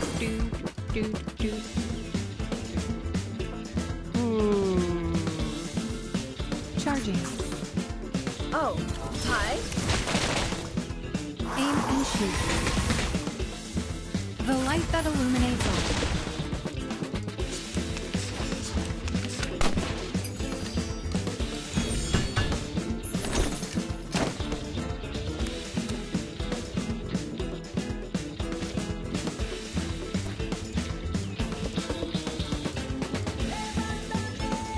Oh, what the heck is this?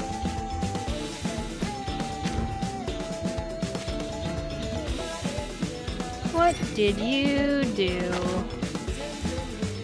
Can only be played when in the leftmost or rightmost positions of the spell dock. Okay, that's actually very easy for me to make happen. Time. Ta-da! Wanna watch the aerial stunts? Loading. Right wing. Oh. Barrage.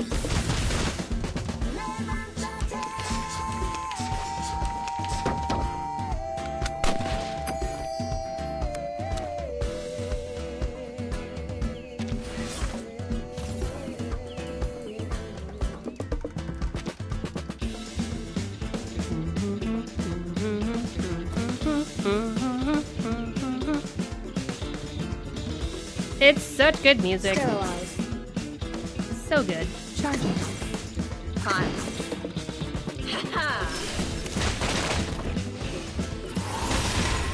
Aim and shoot. Right wing.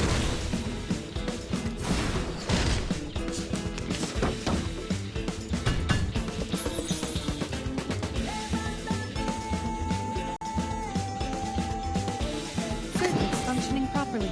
Whatever. Сколько time? I, robot, child of science. Oh, this will make it so that Lilia's attack does work. I just remembered. Swallow my exhaust. Yay! Or it does have a flatus advantage. Oh.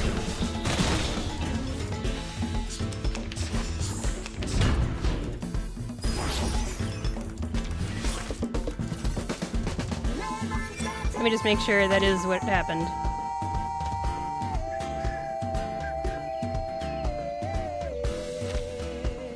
All attacks are considered to be of a stronger flatus damage factor. Oh wait, no, that's not what I thought it was.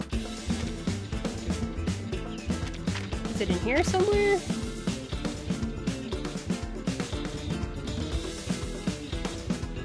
Leadership grants stronger flatus damage factor plus 10% to other allies. So that's after getting I3. so she has leadership. There it is. Cool.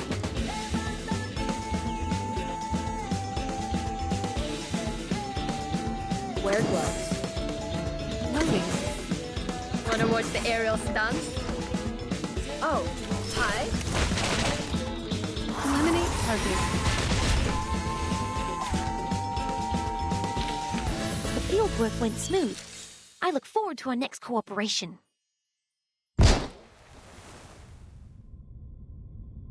Comrade! Amidst the chaos, the guard has been shot in the leg. Lately goes to help, but the rebels are closing in fast. There's no time. Brilliant. Another damnable choice, but this time there's no time to hesitate. Lieutenant Mulder asked me to help you. Take care. Wow! And he dies. Dang. He was loyal to Mulder. Gosh.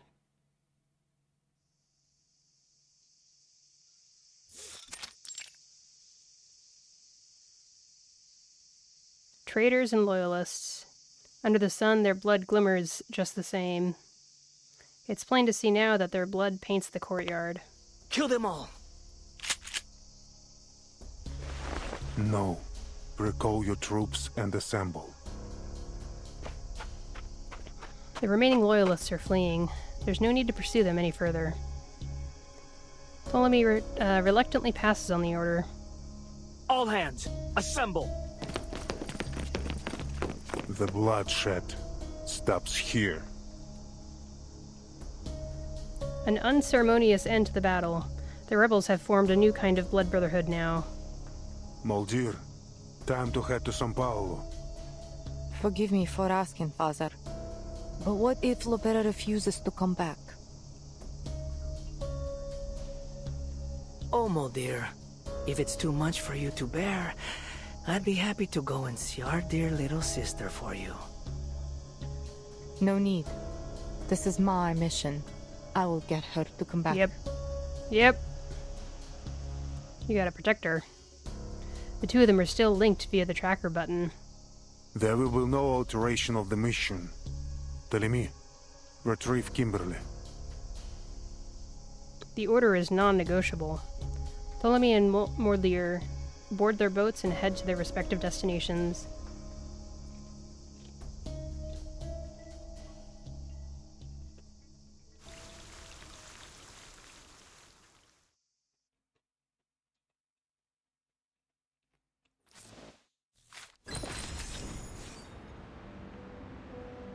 Shit is hitting the fan.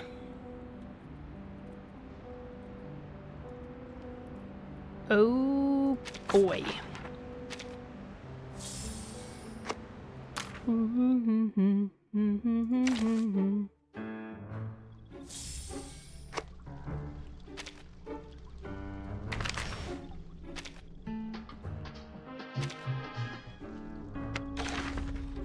Nice. Got enough for one pull after stream. I don't do those on stream.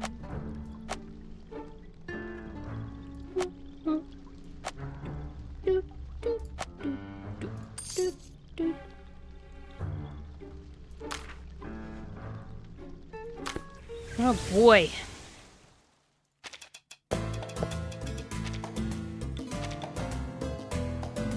I'll look at the rest of those, sure.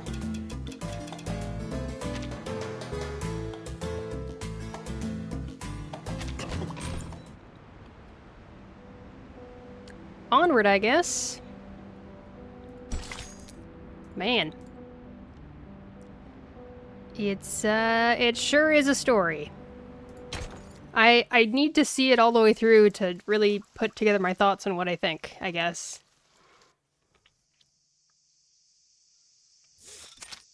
The Black Lamb. Is that supposed to be a reference to the black sheep? Like the black sheep of the family? The pieces are falling into place. Lopera has gone to the Colonel's manor, as Admiral Igor planned. If Mr. Duncan moves quickly, he might make it to the manor in time to meet her. The early morning sun scorches the courtyard. White rum is still tucked away in her bottle, fast asleep. What are you waiting for? Admiral Igor has sent reinforcements. We were instructed to await their arrival at this location. Some time has passed. The sun has now risen well into the sky, but the reinforcements are yet to arrive. Igor? She tenses up at the name. Do you know him? No, I don't. And I don't want to know him either. I want nothing to do with those Xeno madmen. She knows him. She's hiding something. Stay away from them, Burton. Trust me,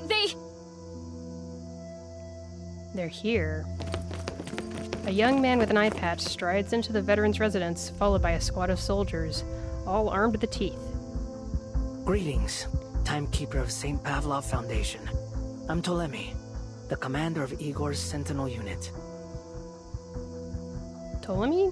No one at the base has mentioned such a name before. Are we setting off now, Commander Ptolemy? Setting off? No. It's Lopera's mission to take care of the doctor. My mission, well, it concerns the young lady behind you. Huh? I wasn't informed of this. What does she have to do with Xeno? Is it because of what happened at Tuesday's motel? As far as I'm aware, the Xeno officer at Tuesday's motel committed suicide. Kimberly had nothing to do with it. Oh, Stefan? I couldn't care less about him. If that's the case, then why is he here? The door opened all by itself. What door? I'm not stupid, you know.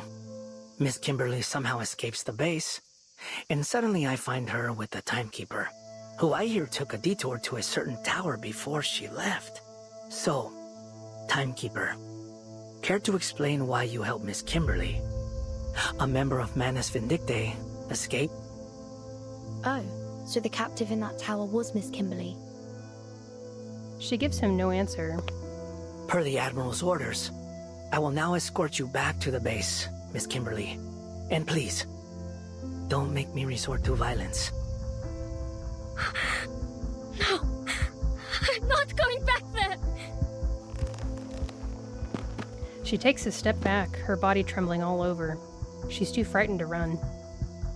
You'll kill me, just like those Xeno soldiers. I just remembered. I should probably put a content warning on this stream for violent and graphic depictions. Okay, so now it's all updated.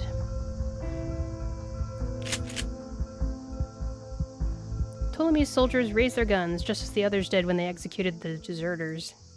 Now. Let's just get along, shall we? This isn't an arrest, Miss Kimberly. It's an invitation. That word keeps getting used during this story. He reaches into his pocket and reveals Xeno's sincerity.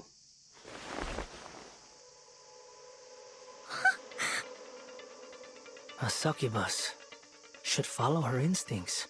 Come on, obey your master. A toy.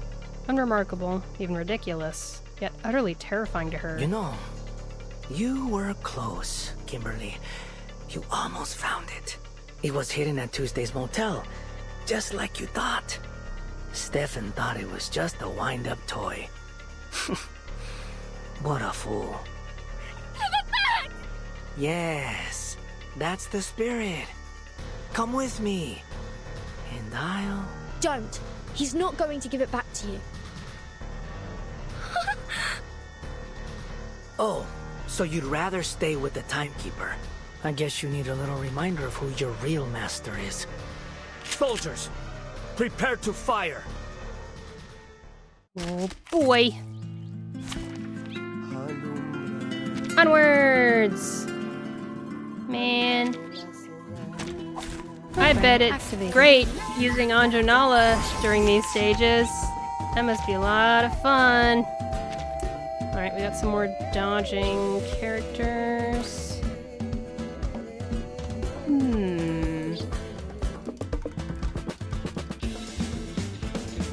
What if I do this? And this? And then maybe this? Oh, hi. My turn. Wait. I thought... Target confirmed. Oh, right. It wasn't on the right side of the dock. Oopsies. Wow. Toes.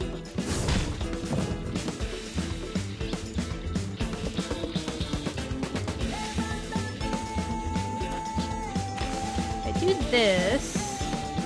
All right, nice. Let's do this. Charging. And then this.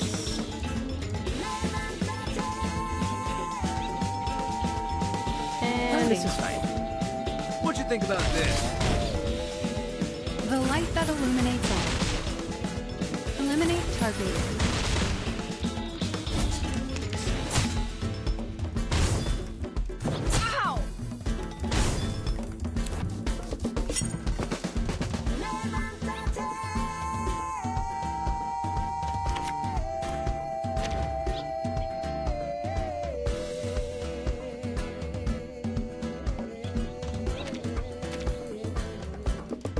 I'm hearing squeaking noises in my earbuds.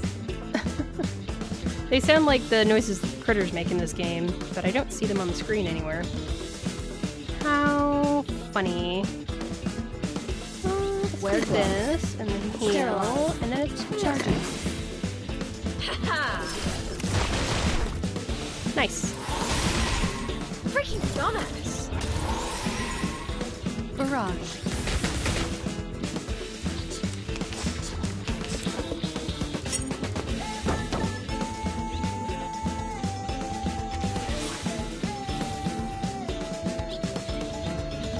Blade. Wear gloves. Loading. My forge, my rules. Freaking dumbass. Target confirmed. The field work went smooth. I look forward to our next cooperation. Thanks, Ezra.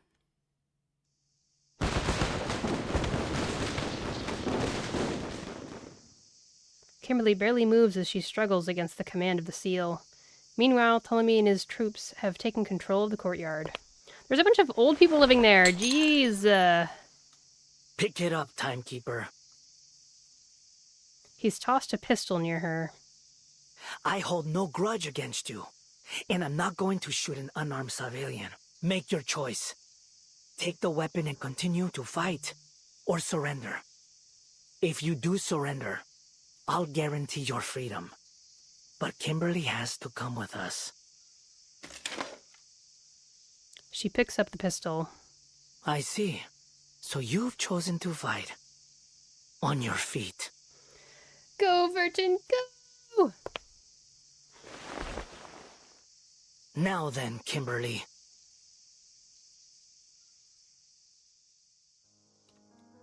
The officer gives a malicious grin. Kill her. You want me to kill Beth? Oops, sorry. A command as malicious as the look on his face. This is creepy! She doesn't know what to do. But her bloodline allows her no choice. The seal takes effect, slowly compelling her to obey it. Come on.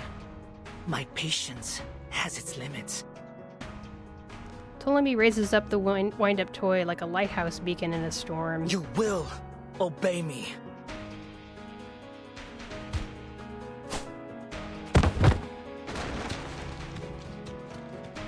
Compulsion.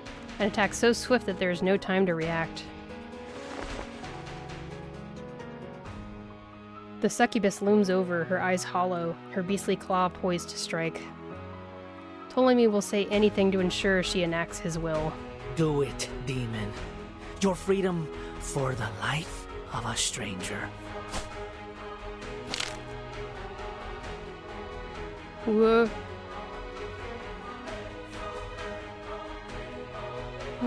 Yes, kill her. Prove your loyalty. Then I'll give you back your toy. I promise. The succubus wraps her claws around her neck. Vertin, I can't.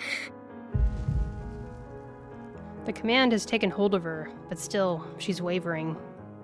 Meanwhile, Ptolemy, like a sadistic spectator in a coliseum, wills their struggle to go on. Raise your gun, timekeeper.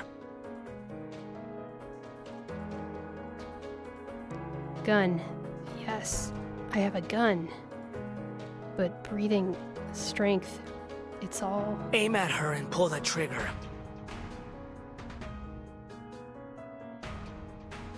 Oh, now she's looking up at Anjonala. This monster's going to kill you. You'll have to shoot her if you want to live. Ptolemy presses further, eager to get a show.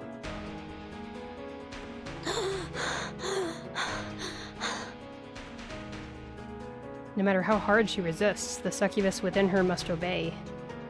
Her claws tighten around her neck. She can hardly breathe.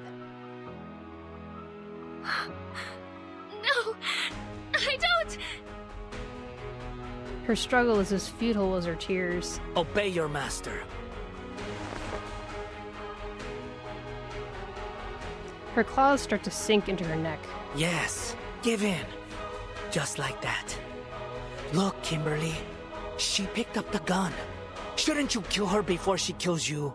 She obviously values her own life over yours. And she won't hesitate to fire a bullet through your heart. To her, you're just a horrifying beast. I mean, look at you.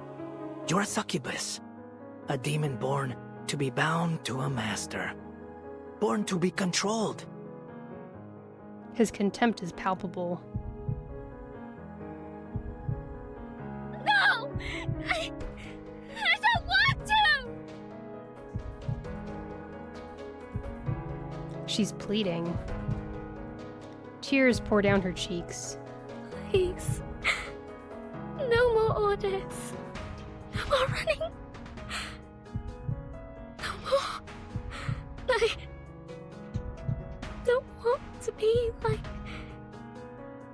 my sister. Hiding away for all those years, living no kind of life at all, only to be captured and executed. If that's what you want, then kill her. Break her neck. Now, heed my order and kill Vertin. She does everything she can to resist the command, yet her body is compelled to follow. She raises a claw. It hangs in the air like a butcher's knife, ready to slice its meat. End your suffering with her death. Don't think. Oh my Just obey. Gosh. Her grip tightens. Pistol, get it. There's still a chance. Let go. Let go of her. She's sobbing. Nala. Aim at him. That looked like it was not aimed at him. Goodness. It'd be really cool if Vertin managed to shoot the robot. Be really cool. There's literally a little tiny figurine for the little robot. An intercepted telegram, secrets revealed, another bullet casing left on the execution ground. Jack Sparrow 20000 just followed. Thank you so much for the follow, Jack Sparrow. Jack Sparrow 20,000. Welcome, welcome. I just finished part 17. Very exciting stuff. I have nothing to do with this. Has nothing to do with me. Hello. Oh my goodness, that was dramatic and exciting and crazy. How are you liking this story so far? Oh my gosh. Hope you're having a good day. Every time I finish a part, I've been taking a break to just check in on the critters.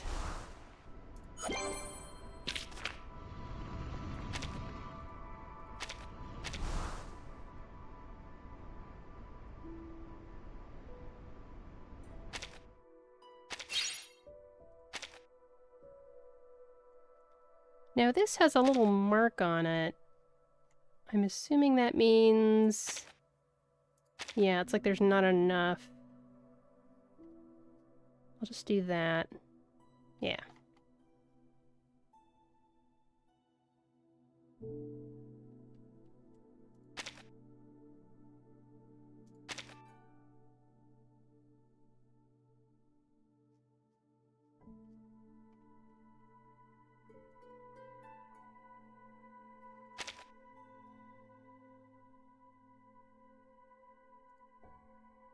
Oh, these use up Mika also.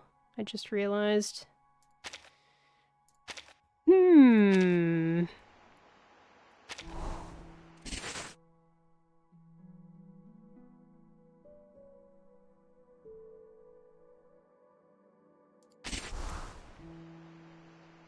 That's the thing about this. Let's take this one out.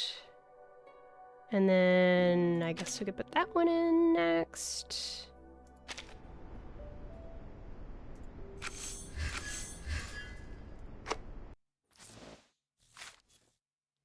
All right. We are gonna keep going.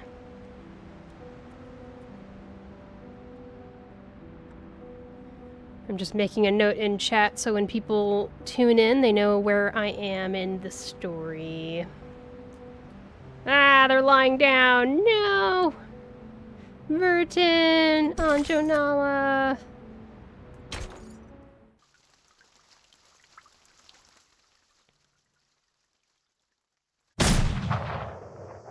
Vertin.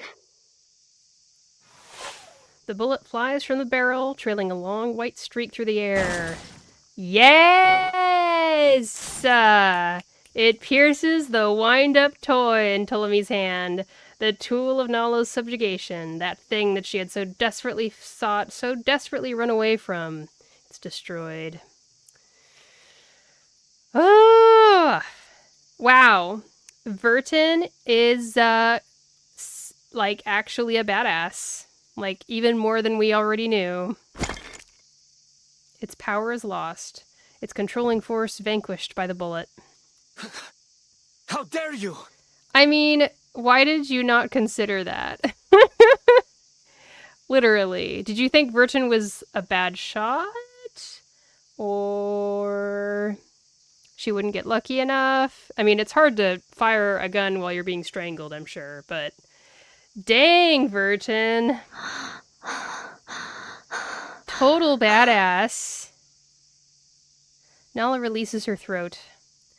Ptolemy glares furiously at the broken wind-up toy, then shifts his gaze toward them. Looks like negotiations off the table, Timekeeper. I suppose I'll have to turn to violence. Soldiers, kill them all. Spare no one but Kimberly. She's the only one the Admiral needs. Nala looks over her shoulder at Ptolemy, her face twisted in rage, her bloodied claw poised to strike. Blood. His blood. She craves it. I'll kill every last one of you! Okay. I especially wish we had her for this fight. Alright, there's a bunch of them. So, do I need to, like, do anything else particular? Oh, hey! I get 4 slots here, so... is it 37 time?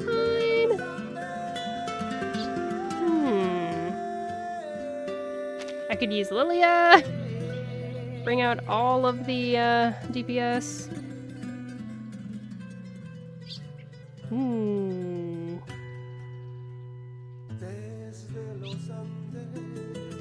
Maybe it's Gutian time? I'm no master of teamwork. I think we've got... Yeah, that's enough reality people. Alright. Go! Let's kill time together.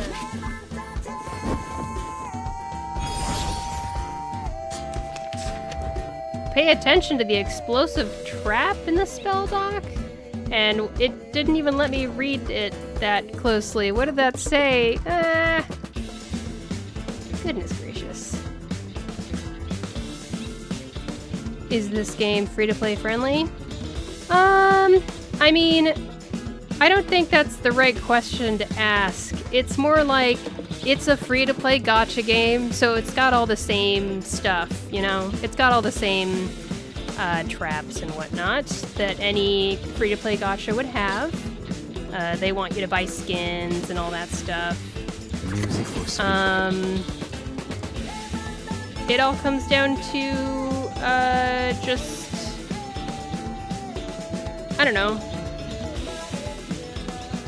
I guess I don't know what it comes down to. I think I want everyone to remember that these are all free-to-play gacha games that I want people to remember that free-to-play gacha games are still predatory, even if they might be considered free-to-play friendly. It is still predatory, and it wants you to spend more and more money.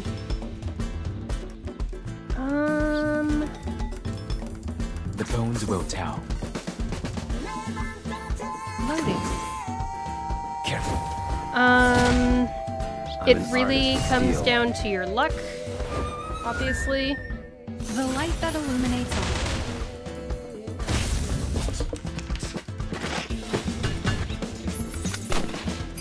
I love how the character looks in the game.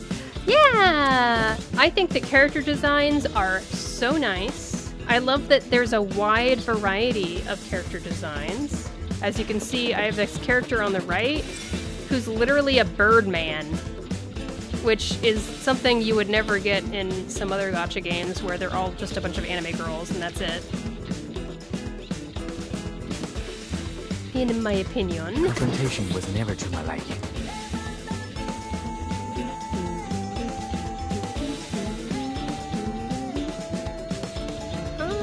What should I do here?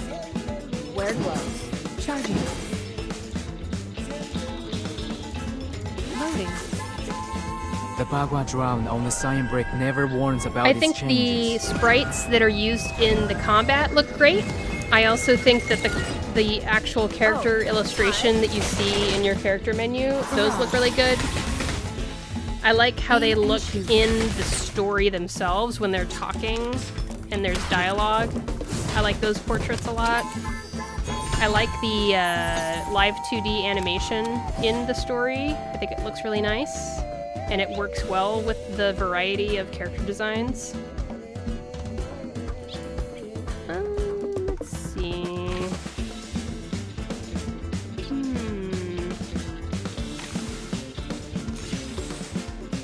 Anjanala is the most beautiful girl I've ever seen. This simp is strong with this one. No, that's valid. She's gorgeous. She really is. I still haven't gotten her. I've done like 115 pulls and I've been really unlucky. Sadly. Dark Blade.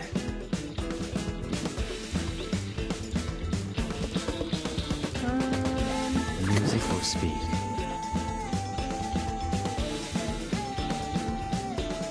Oh, what should I be doing here? Maybe I'll do this. Sterilize. Why don't I introduce you to the lady in my life? Pardon me. Yeah, I can't remember how she looks with the dress version of her skin.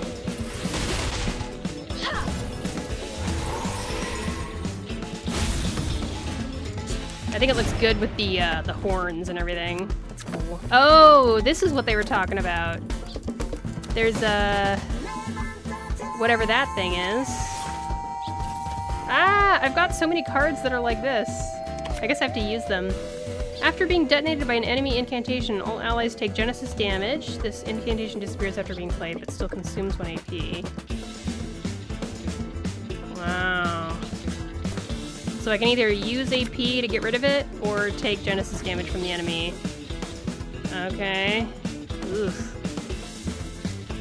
Yikes. Wear gloves. Time to heat up the forge. The bones will tell. I'll use up one of them. Oh, hi. My forge, my rules. This is not a mistake to make, my man.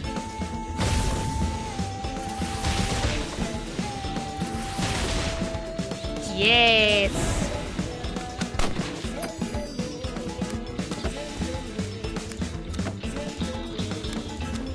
Ah, boy.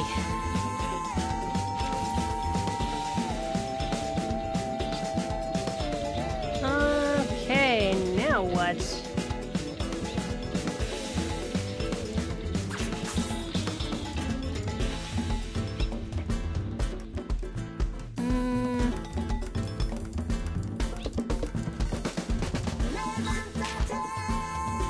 The music will speak.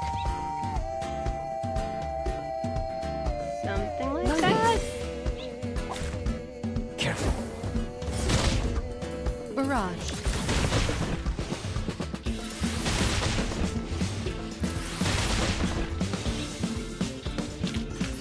There we Got you go. at my side. I've got nothing to worry about. So it sounds like you've watched some other people play the game, yet you're just trying to decide whether you're going to play it.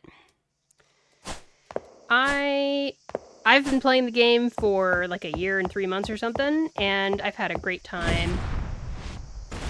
Obviously it comes down to personal preference, but it's really nice. Damn it! What kind of monster is she? Sir! Maintain formation and fall back. Keep firing.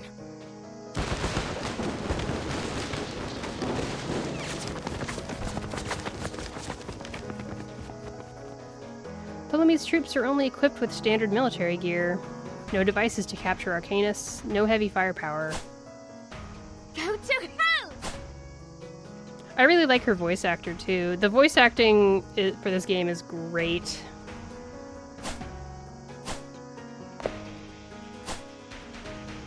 Anger is pain, and she needs to release it. Yeah, it's so nice. They'll pay for her tears and blood. She's totally insane! You're the ones that attacked first.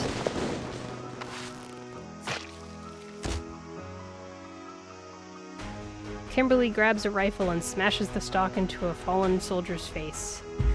Why?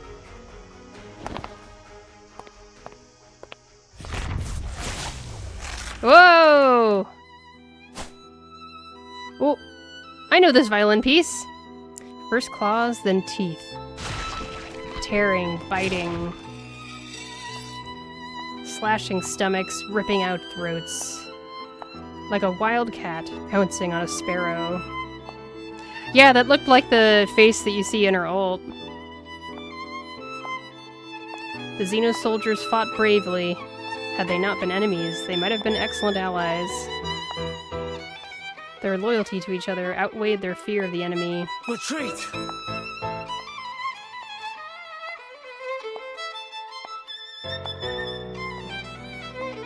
A small trickle of blood runs down her cheek.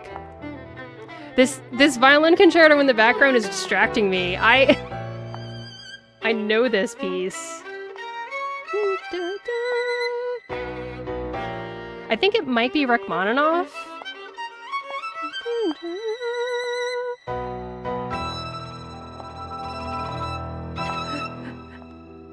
She walks mercilessly through the courtyard of the veteran's residence, avenging all she has suffered.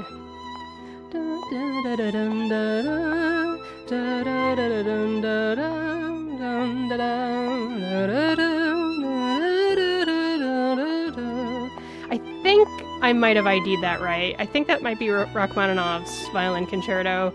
I might be wrong though.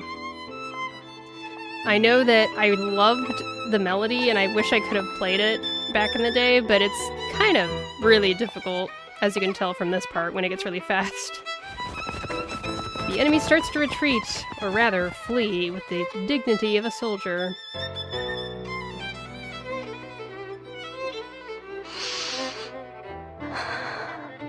And here's our main character, Burton. The air is filled with a bitter scent. I am not a lamb for the slaughter!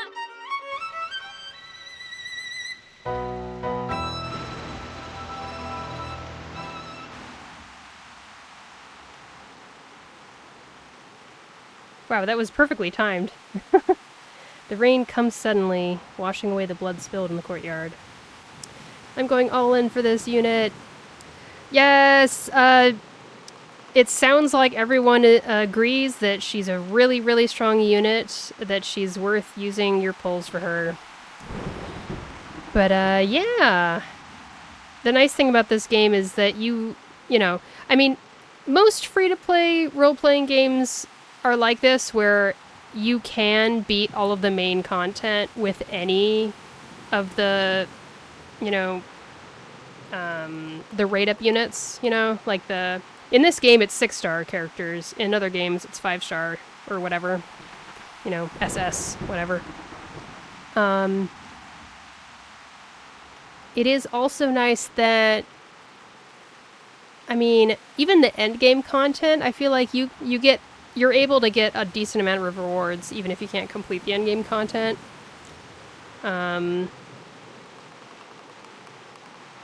Like, the only comparison I have is, like, Genshin Impact or Honkai Star Rail. Those Hoyoverse games, I don't feel like I'm able to easily complete the endgame content, like the Spiral Abyss or the, what is it called? Memory of Chaos in Honkai Star Rail. Those, I can't complete as easily compared to this game. It's over. They're gone. She collapses.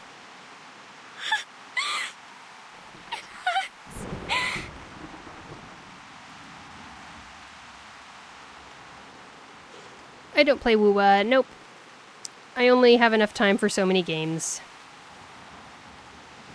Right now I'm just playing Honkai Star Rail, Reverse 1999, and Infinity Nikki. I also play a rhythm game called Bang Dream Girls Band Party.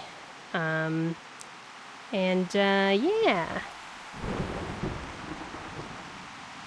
No, I'm not gonna... I mean, I might try those games in the future, but for now, I'm liking the games that I have, and that's all the time I have, so... But I have been told that, yes. I've been told that Wuthering Waves is worth trying out. Everything will be fine, Kimberly. She's crying. The wind-up toy lies nearby, shattered like her spirit.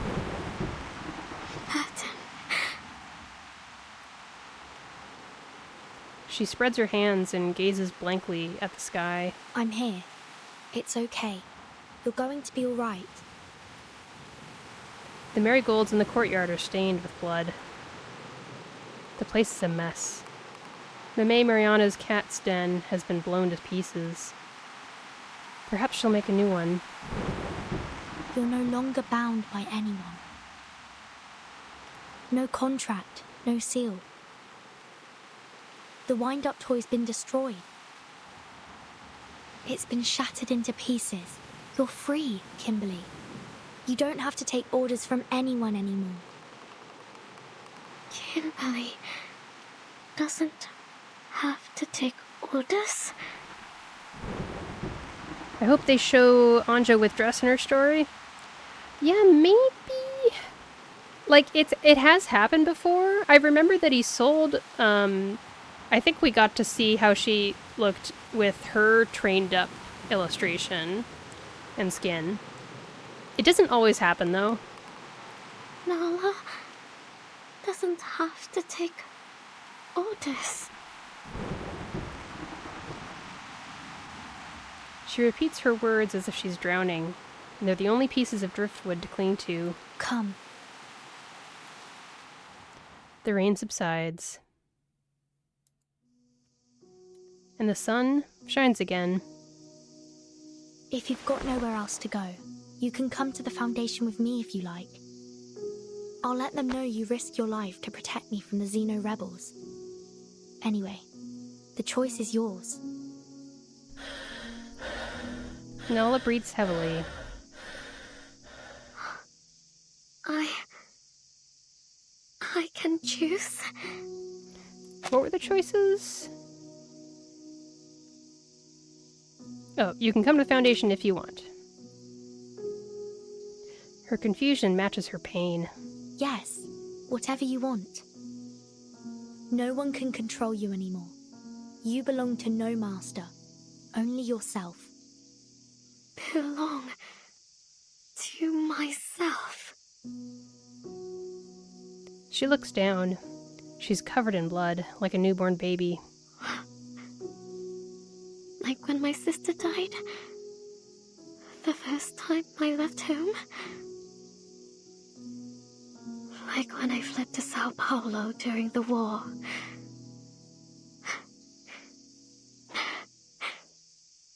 Like the old days. That heartfelt home. Well, she really liked this place. Yeah.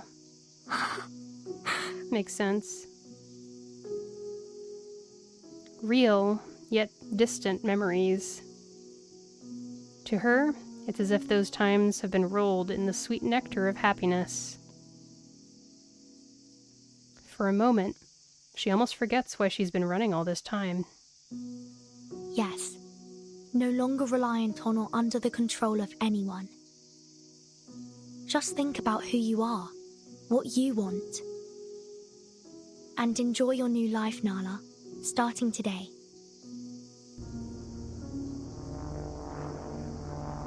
A familiar silhouette streaks across the sky. Hey, Lilia! Kapitan! Lilia descends, bearing bad news.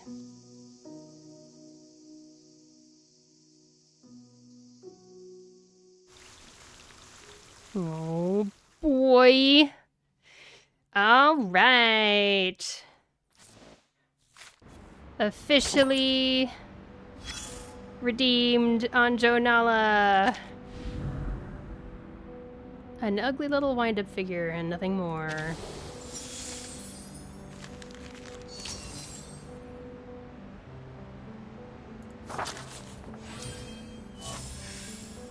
Woohoo! Give me all the stuff. Give me all the stuff. Anything here? I don't think so. Oh, there's something here. Whoa. Through the endless days and nights, her stomach growls constantly. Sometimes she mistakes ochre stones for chunks of meat. Occasionally she dreams of the mansion, but that was so long ago that she starts to doubt whether any of it was real or just a long dream. Huh.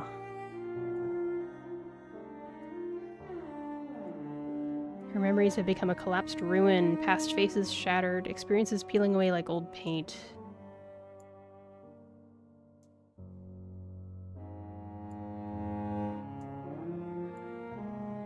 This is where she learned to sing, a song her sister taught her. She's forgotten too many of the words and has no idea what dragons and zippers have to do with each other, but still she sings it often. Every time that she does, she pictures wrinkled faces. She doesn't know why she thinks of them, but every time she does, water flows from her eyes. Oh. Ha ha ha.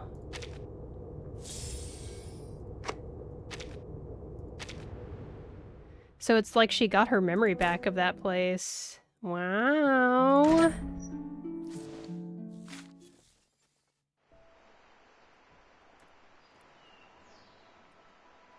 Next will be part 19.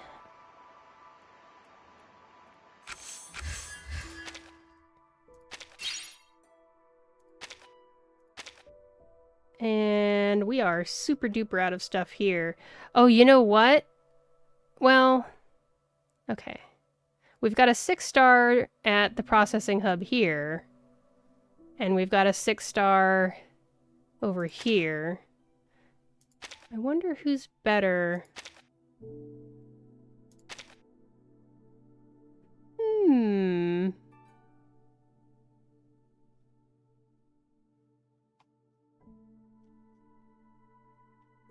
Wait, this is a 5-star. Okay. Well, regardless,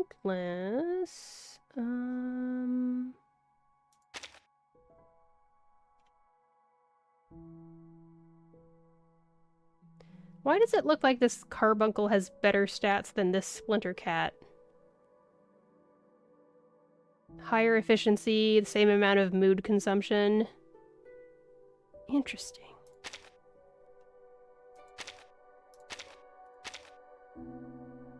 Huh.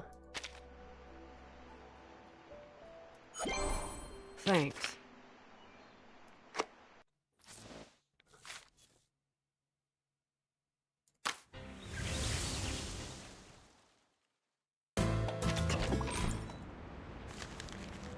Okay. Oh, hey, there's something I didn't click on. What's this? Some things have been lost for too long, and recovering them is now a luxury. Ah. Matahari still has a sister on the run. Bounty has been issued. In 1917. And then all the way in 1985, confirmed that the fugitive Matahari sisters are involved in espionage and assassination activities. Okay, use force is if necessary. Contract item has been recovered without any expected conflict. Original contractor has been handed over to local government authorities. Contract item will be sent to headquarters for permanent storage. 1990 something, due to secondary incidents caused by the storm, the contract item was lost during an accident. Okay. If it's confirmed that the seal has been broken, ensure personal safety and contact headquarters to assist the special agent in resealing. And then... I mean, this says 1990, so this has to be 1990, no? Miss Kimberly was found in San Francisco. Zeno has been tasked with searching for and sealing her. Admiral Igor reported back that the contract item has been recovered and preparations for containment are underway. Okay. And did I miss anything else? I did.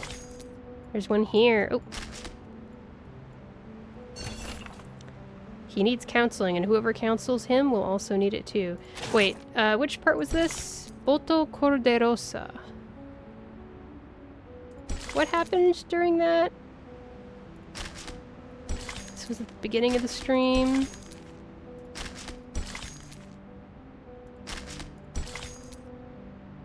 Huh.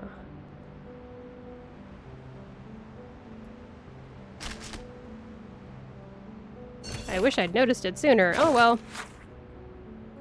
Below is a recording of the interrogation of a member of the Order of Enlightenment that occurred in San Francisco. Oh, right. Next, you'll need to answer a few simple questions. Is it just a front for Manus Vindictae? Whatever you like, I ain't gonna tell you anything. Foundation lapdog, please calm down. It doesn't have to be a hostile interrogation. You know Arcana is dead, right? Ignorant fool, the Guiding One's fate is always in her own hands. So she's called the Guiding One. Okay, Arcana is the Guiding One. She chose a temporary death to suffer for us. One day she will return like an angel, we'll be reunited. I won't drink anything you give me. Alright, let's finish this quickly. Can you tell me who your current leader is? Is it Forget-Me-Not? Or Sophia? How dare you call the preacher by her name? The preacher! Sophia is the preacher. I heard them mention the preacher at some point. Did Igor mention the preacher? Oh man, I can't remember. You may go now. Please notify the next person. Never mind, I'll call them myself. Okay. I wish I'd read these in order. That would have helped probably. Aww. Okay, these are probably fine. I think I went over these pretty closely last stream. Okay. I see a Mr. Duncan and Opera and some people.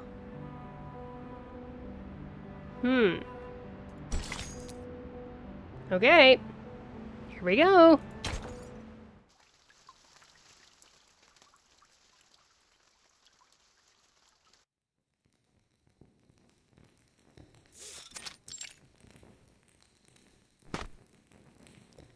The master of the manor sighs. All this time, waiting for Zeno. I really want nothing more than to clear up this little misunderstanding of ours. There's no benefit to me hurting you. I hope only to peacefully return you to your friends, and in return, receive mine. Yeah, how is Erd doing? After all, this city and its false era will be washed away by this storm really? before long. Mm.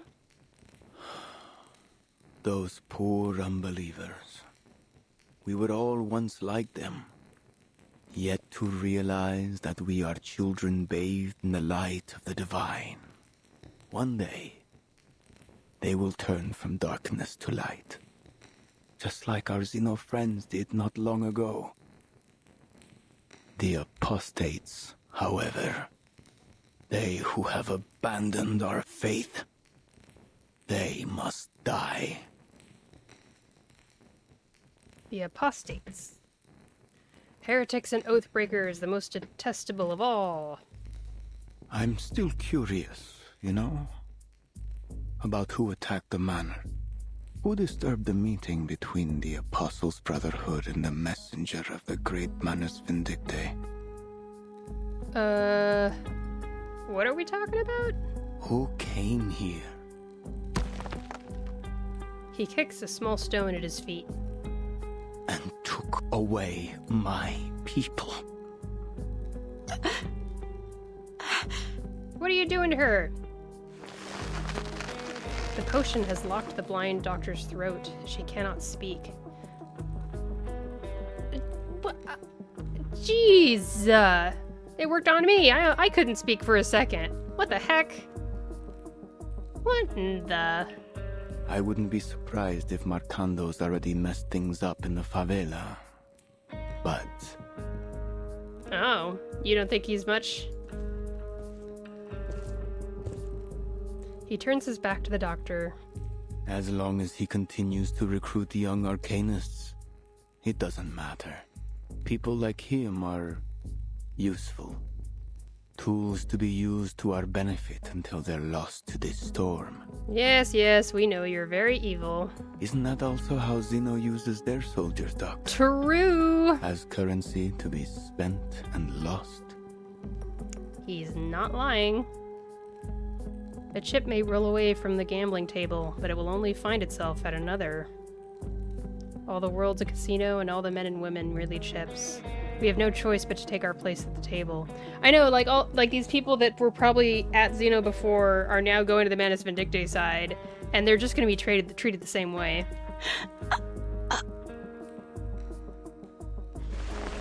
He looks at the doctor. At least Manus Vindictae promises these soldiers a future. A future worth looking forward to. The Sufferer will be reborn. And the Apostles' Brotherhood will sail south with me.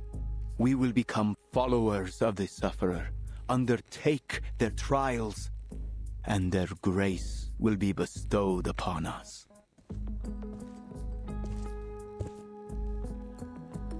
He leans close, whispering in her ear. And with their blessing, no matter how many times the world is reversed, we will stand firm, for we will be immortal.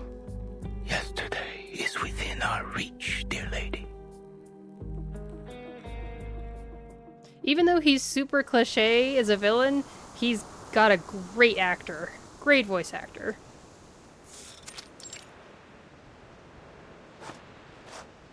Lopera crouches in the bushes by the manor, observing the guards' movements. The place is surprisingly light on security. 7, maybe 8 guards. No way to get through. Damn. I thought the narrator just told us it's light. Darn. Cautious footsteps approach from behind. Who's there? Oh, sweet Mary. I finally found you. I bet you didn't expect to see me here, did you? An unexpected ally. Duncan? How did you know I was here? Keep it down now. Our friends at the veterans' residence told me everything. The timekeeper said you were going to the manor alone. My, would you look at the beautiful greenery? Are you heading to that chapel? Amidst the distant greenery just past the building before them, peeks the chapel's bell tower. Yeah. If the doctor's in there, I have to find a way to break in. Do you have any plans? Reinforcements? Reinforcements? No time for that.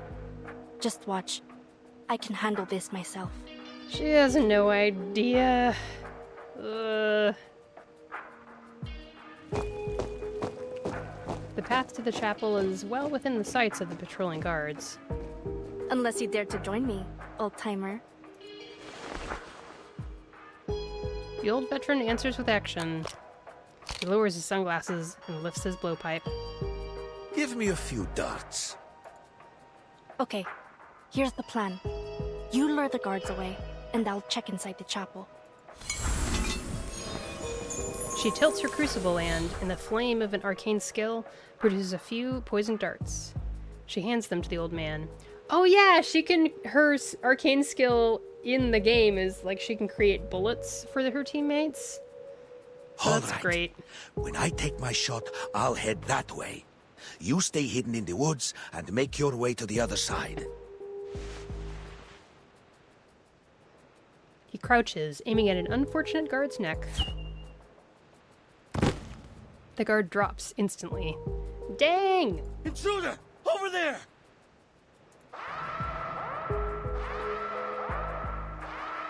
Lead them toward the river. Duncan catches the smoke bomb tossed by Lopera. Let's make this a little more exciting, shall we, boys? He lobs the bomb, aims his blowpipe, and pierces the bomb in midair. Oh my goodness! Everyone's a great shot this story. With the guards distracted, Lopera raises her guns and makes her way to the chapel.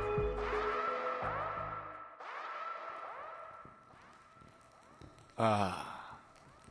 It appears someone has come to your rescue, dear lady. I'm not surprised. Santos gazes at the doctor. He holds a small control button in his hand. He has no qualms about reducing this place to a pile of rubble. Doctor! Her shout echoes through the halls of the chapel. Huh? It's you. The little gambler from the ship. I should have put a bullet in your skull back on that sheep. I'm afraid you're playing the wrong game now. Oh yeah? So what does the winner get this time, Dr. Torres? She steps toward the enemy on the pulpit. Santos spreads his arms. No. There are no prizes. You and I are nothing but specks of dust in the wind. Is that a new kind of mask?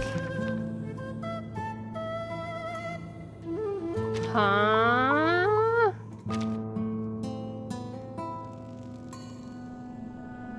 The heck?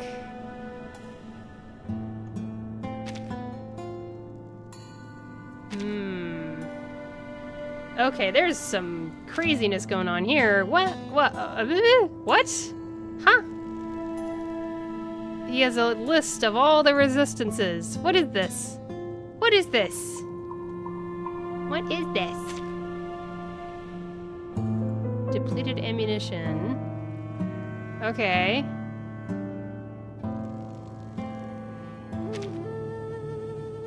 Inflicts 1 stack of bloodthirst on the enemy in character position number 1. Okay. When entering phase 2, this unit summons a Spasm of Fury and Hate, loses the channel status, then enters the Uncanny Agility status for 2 rounds. So he's gonna dodge. What kind of ult do we have here? Mass attack, sure. Dancing Storms. If this channel status is still active at the start of the round, deals 200% reality damage to all enemies, and rewrite 1 random enemy incantation with the discard effect. Discard.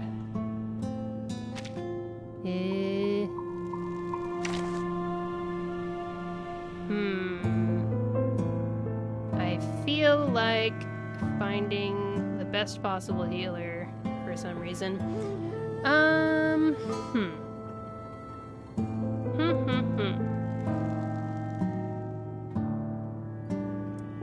Maybe.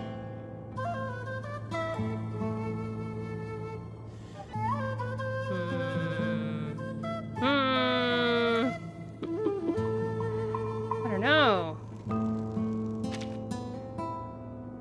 We make an ideal team.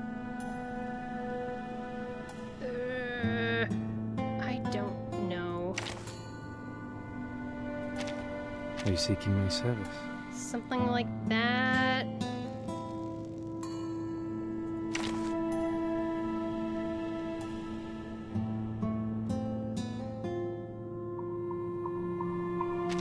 Maybe it's Shemaine time? No, wait, he didn't use his reality damage. I'm looking for mental damage characters so that Vila has enough mental damage allies so that she'll get her ult sooner.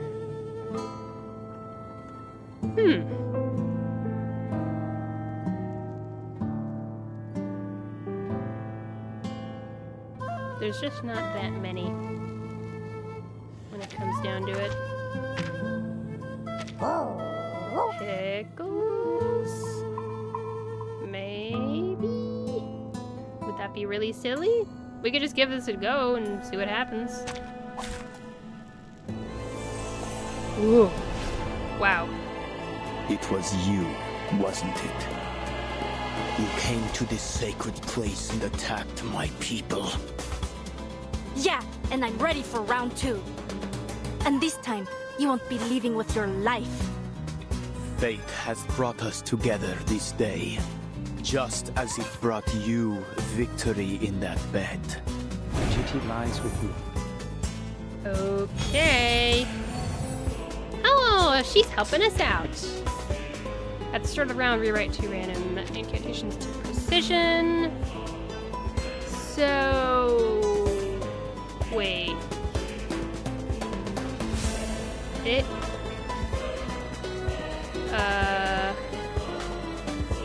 Huh? Wait, hang on a second. I will remember your sacrifice.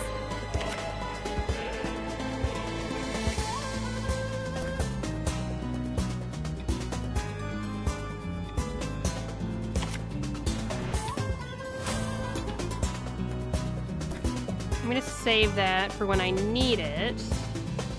At least for the time being. The moment of silence. Got some travel brew. What does the channel thing do?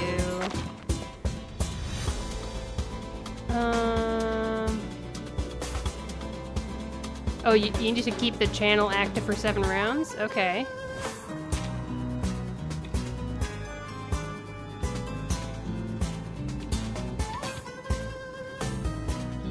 Huh? Self-channel. I don't understand, but whatever.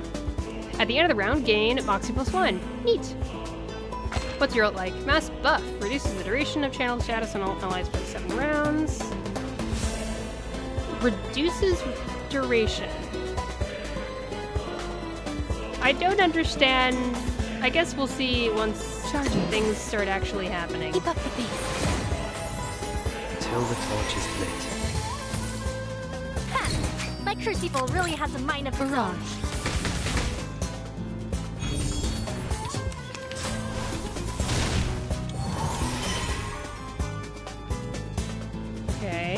It accelerates the channel. That's cool and fine and dandy, I guess. I admire your courage. Give me more Lucy cards.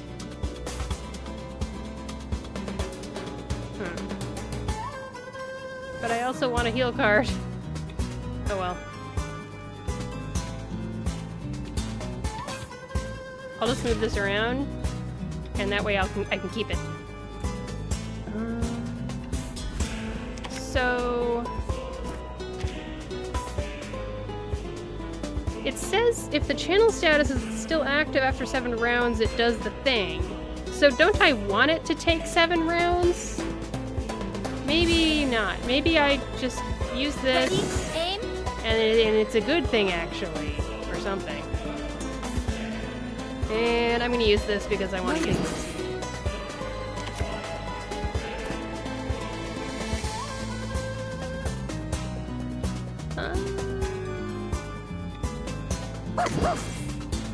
Fresh from the crucible. Eliminate target.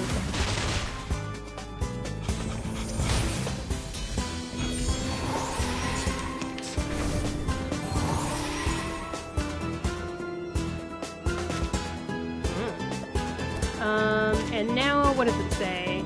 Yeah, it's like, if it's still active after 7 rounds. And now there's only 2 rounds left, so like... I'm confused. I don't understand. Oh well. We share the same dream. I admire your courage. Charging. I guess I'll do this again, just to see what happens. To brighter future for everyone.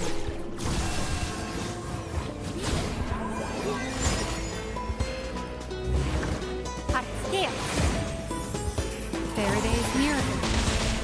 Now what? Ha! My crucible really has a mind of its own.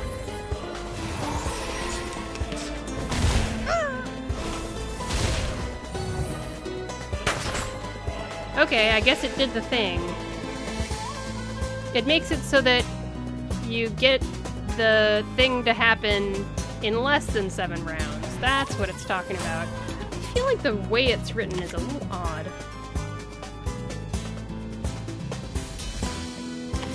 Okay, channel statuses on all allies. Yeah, I don't have any that do channel. Maybe I should have used Gotian.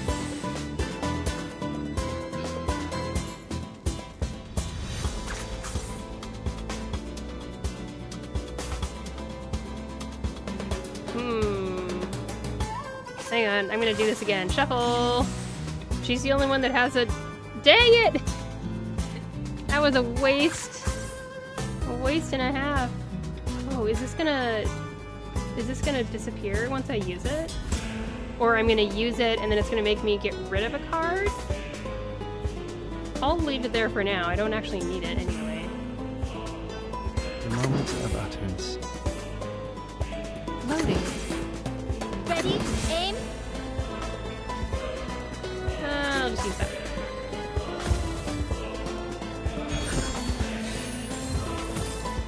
Eliminate target. Second stage, I think, right?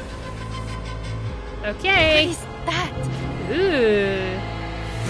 Blood can only be paid in blood. Fire. It will gradually get stronger. Proceed with caution. Okay. Noted. Can I please get a channel card? Yay! Good. We'll do this. Rebel brew. And then... I this. will remember your sacrifice. And Get this. ready. This is going to be a crowd pleaser. And... Lucy, I guess? Oh wait, it's gonna dodge. Oops. Keep up the pace. It's gonna dodge Lucy's attack. That's unfortunate. Here she comes.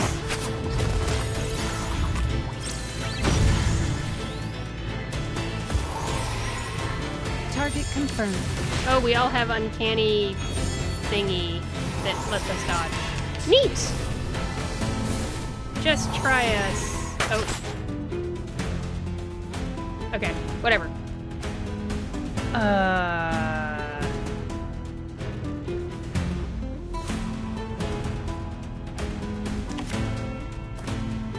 I'll just do I this. admire your courage. Choose one incantation to discard. That's fine.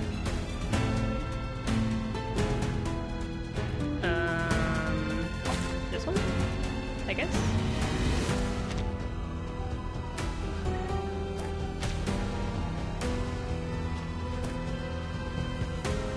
Circuits functioning properly.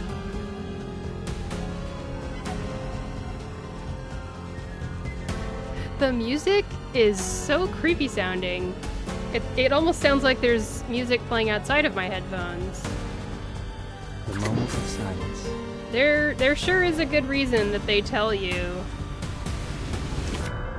The party They tell agreed you with your to decision. put in headphones when you're playing this game. They really go all out with the soundscape.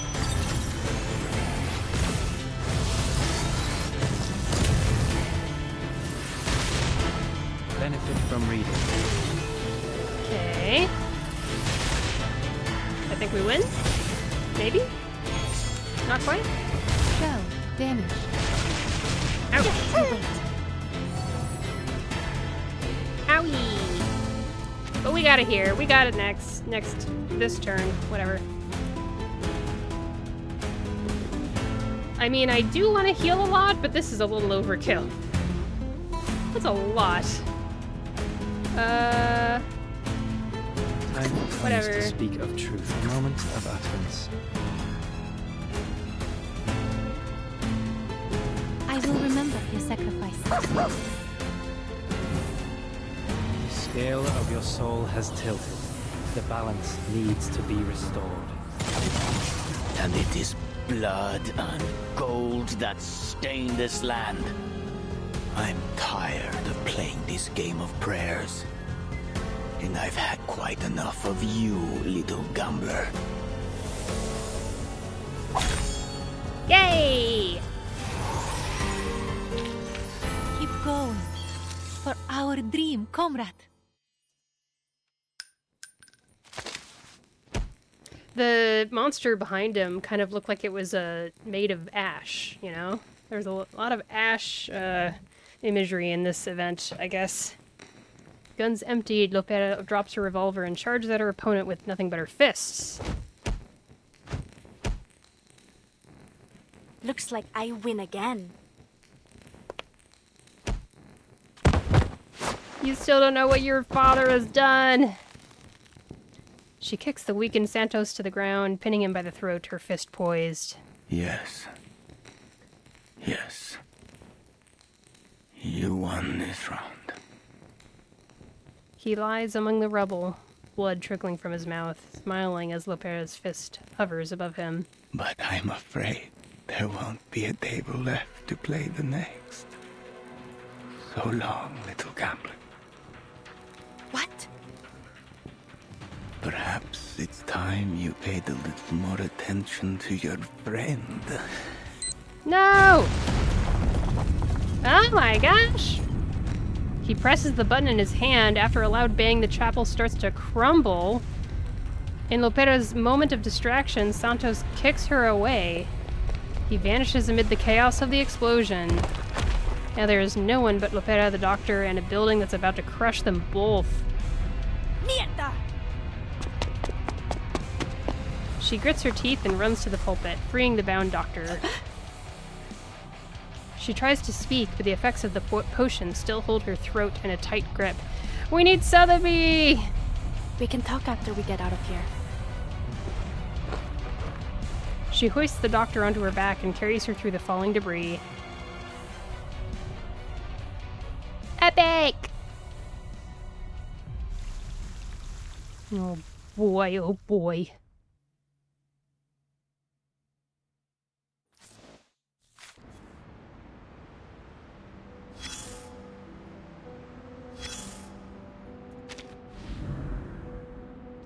A photograph from the 1961 peacekeeping mission in the Congo with the photographer, exact date, and location all lost to time.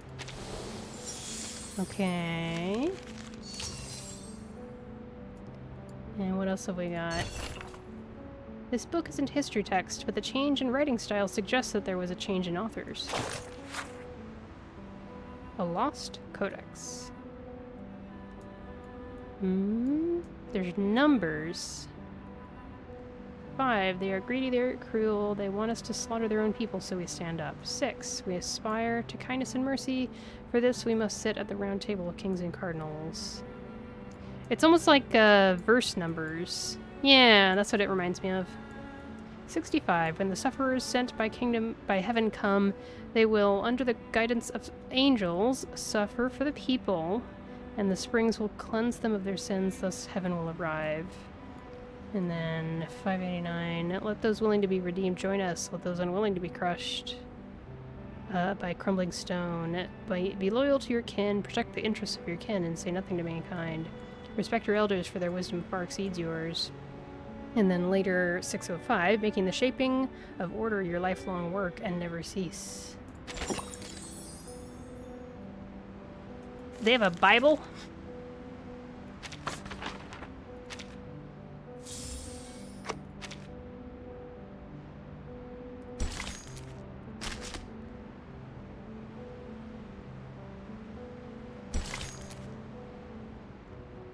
Oh my goodness.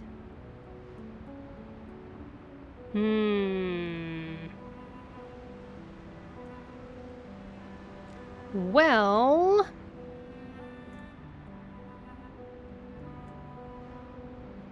maybe just one more. And then after that, there's 4 parts left? Okay. That sounds good to me. Yeah. That basically means that I ended up doing like 9 parts for this stream. Or 8 parts, I guess. That's a nice chunk. Oh my gosh. I think she's gonna find out about her sister and father's betrayal. The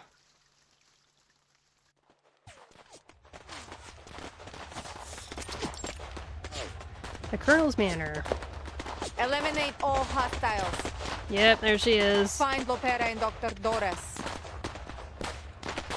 Following the Admiral's orders, Mulder has followed the tractor's button's signal to the manor.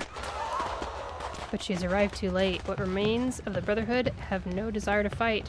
They scatter, putting a swift end to the gunfire. The blood-splattered sugarcane field burns, and amidst the smoke and blood, Mulder searches for the doctor and her sister.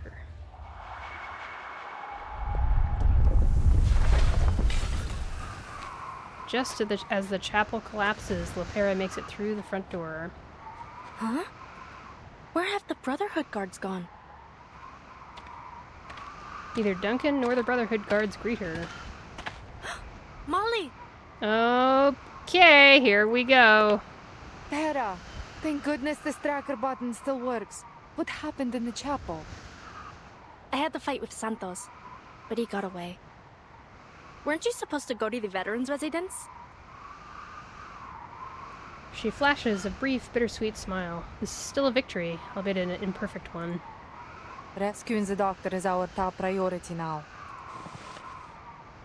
Dr. Doris sits on the muddy ground, cradling her typewriter. I am so glad to see you safe, Doctor. Great job, Pera. Let's head back to the base with Dr. Doris. What about the timekeeper? She's on a new mission assigned by the Foundation. It's got nothing to do with us. Father wants me to bring you and the doctor back to the base as soon as possible. What do you mean? Why the sudden change of plan? What's going on here? No one told her about this. Just come already. We're evacuating Sao Paulo. Evacuating? Since when was this the plan? Evacuating? To where? Just follow your orders, Lopera.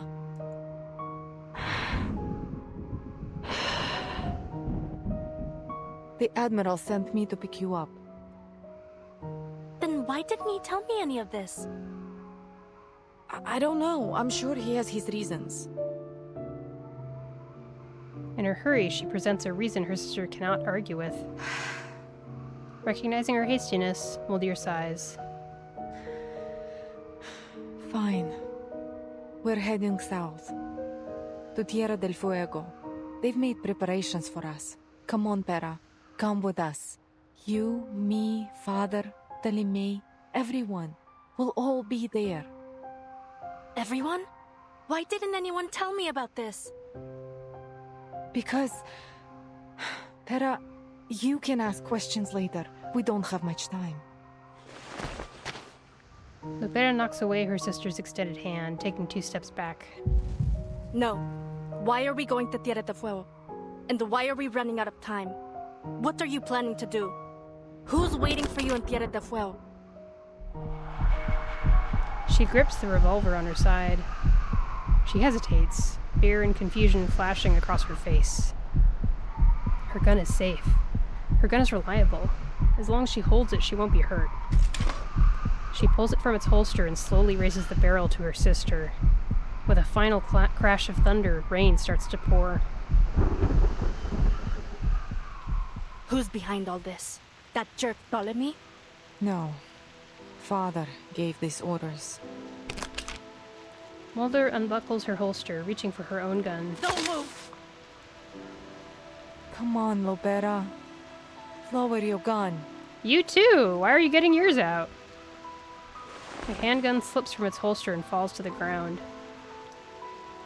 I see. Mulder spreads her hands in a show of friendship, of sisterhood. Father needs the doctor. We need her. Bring her back to the base and come with us to Tierra del Fuego. What about the people here? Why? What are you going to do in Tierra del Fuego? Seize the future. A future for all Arcanists. Father has embraced the preacher's promise. Oh yeah.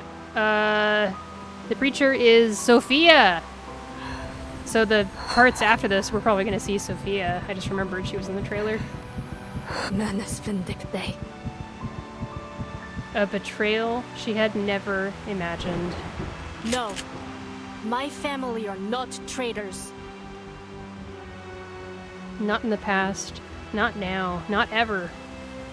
A hunter never willingly becomes the prey she once pursued. Look, you don't have to do anything for them if you don't want to. She tries to explain, but she can't even look her sister in the eye. Yep. Just come with us. Come home. Home. That single word makes Lopera waver. Forgive me, Pera. Oh, I knew it! I knew it. Oh my gosh, this is so sad. This is so friggin' sad. I want to just look at her abilities, come on. Man. I don't even know what damage she had. I didn't check. Oh, man.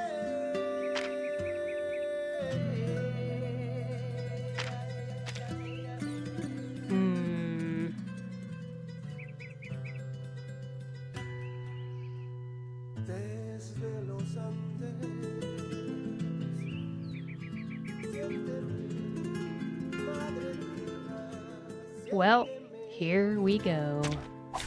Show me what you got. What's going on? What's Pop planning to do? Oh, it's one at a time. What about you?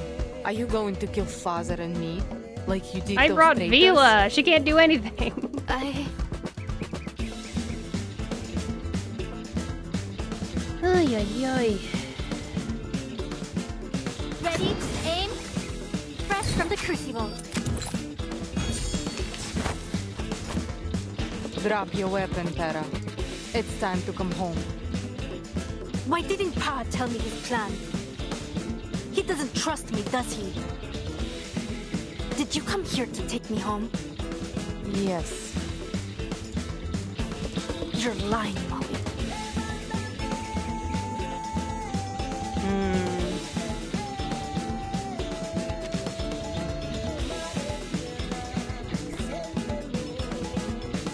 Let's go with some travel brew. Fine.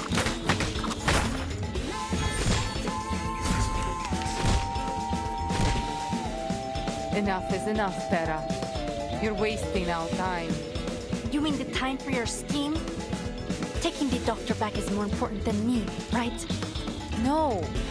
Terra, I want you to come home with me. Home? You call that a home? With a traitor for a father and a sister who doesn't even trust me? Get ready! This is going to be... Wait for the pop!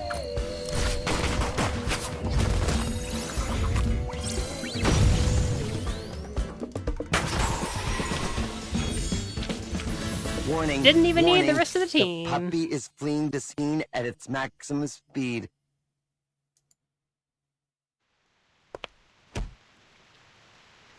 Taking advantage of Lopera's moment of hesitation, Muldir launches an attack.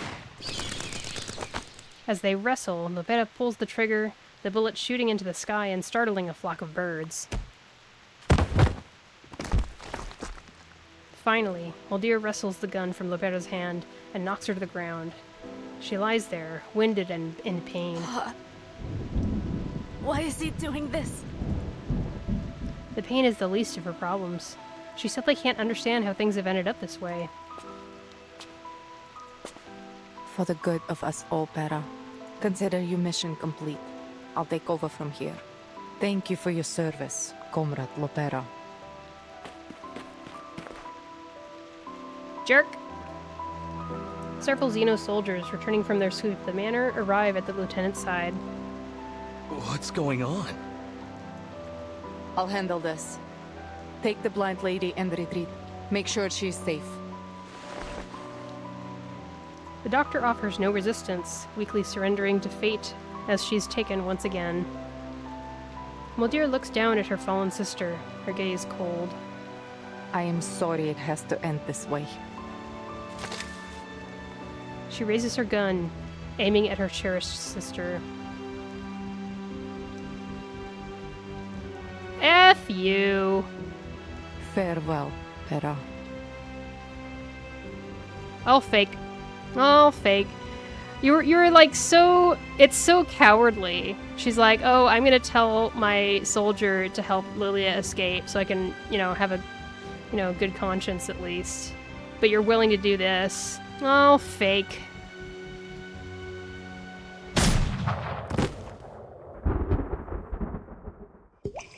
The rain grows heavier.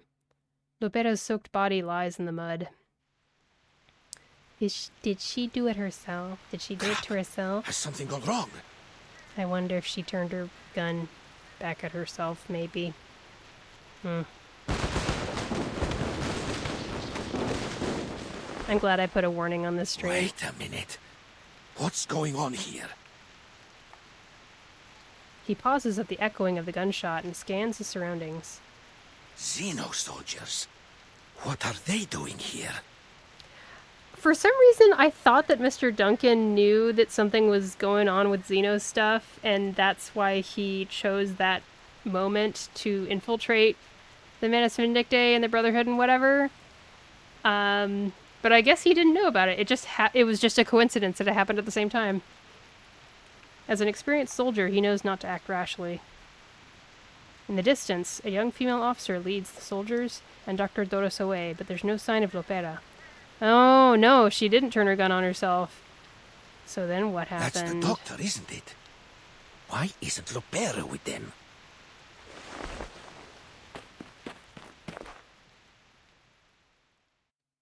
Duncan cautiously makes his way to the chapel to search for her. I'm like holding my breath here. The rain comes and goes. Tranquilizer bullet. Oh. Well. Yeah. Makes sense. I see. As the effects of the tranquilizer wear off, Lopera can feel her soaked clothes sticking to her. She sees the tracker button. It's been destroyed. Modir's bullet must have smashed it. It's shattered. Modir's aim is as sharp as hers. They truly are sisters. She grips the fragments in her palm, trying in vain to piece them back together. Yeah. But the rain washes them away. First her biological father, now her adoptive one. F these bitches! Screw y'all. Betrayal. Rejection. How long have you been planning this? There is no answer, save for a crash of thunder. She has no one but herself. Am I really the only one who knew nothing about it? Did her siblings know? Did everyone else in her family know? Was I ever actually accepted into this family? Oh my gosh. The bitter thought burns in her chest like fire.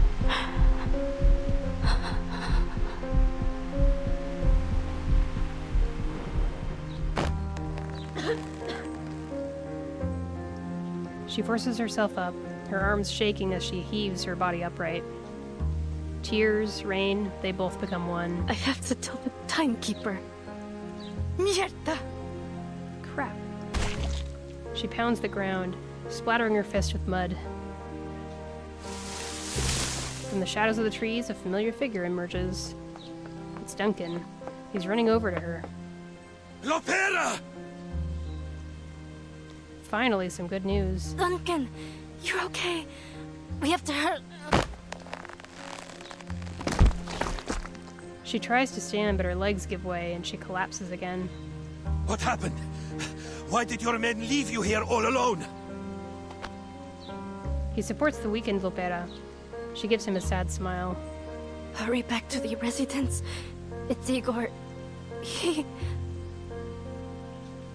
She can't bring herself to finish the sentence.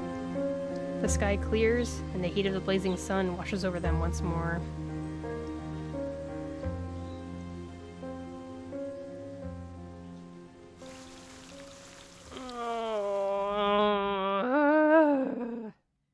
Sad characters with sad circumstances.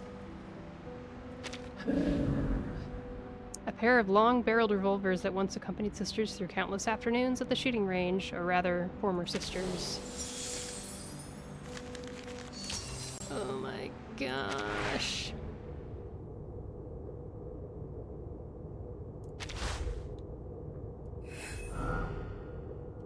This one of mine rarely went against the other in training, even during our last session. Wow. The beginning of the story was kind of like, this is alright. But it's shaping up to be a very dramatic story. For sure. Like, man.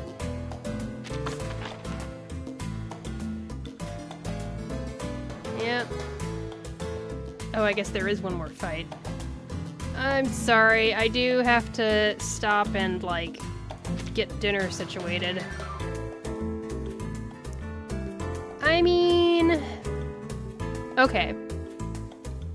Tell you what, just super special just tonight because I'm feeling like doing it. I will do one more so we can get that last little fight in there, it looks like. Usually if there's like an achievement for it, that means that there's a fight there.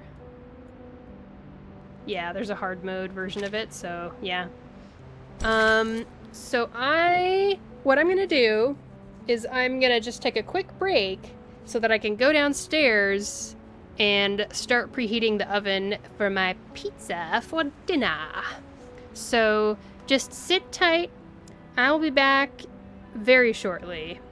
All right? Be right back.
I guess you haven't had an easy time either.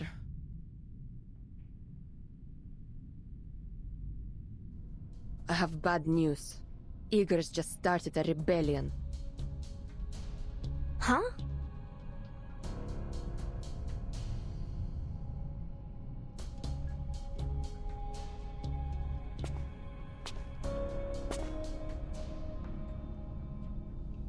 He's got an army. What's the situation at their base? Not good. There was fighting and bloodshed. Lots of it. The rebels must have won.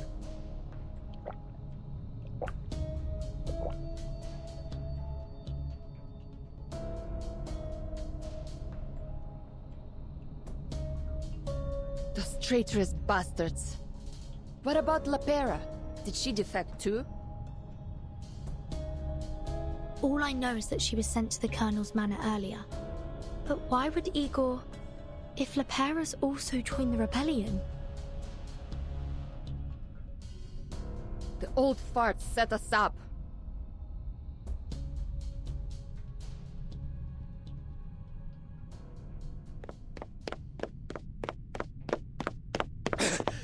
She's injured! Mr. Carson!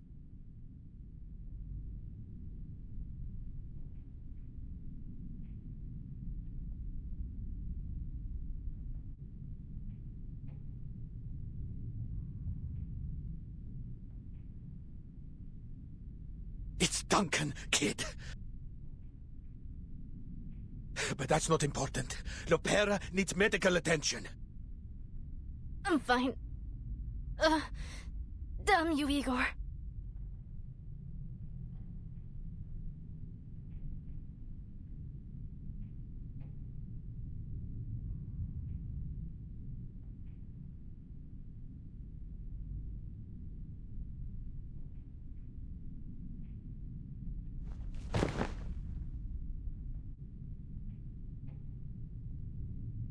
Oh, my darling little buccaneer.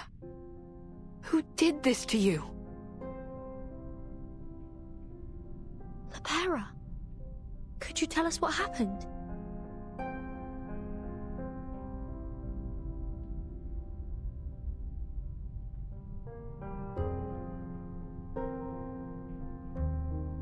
Igor. He took Doris.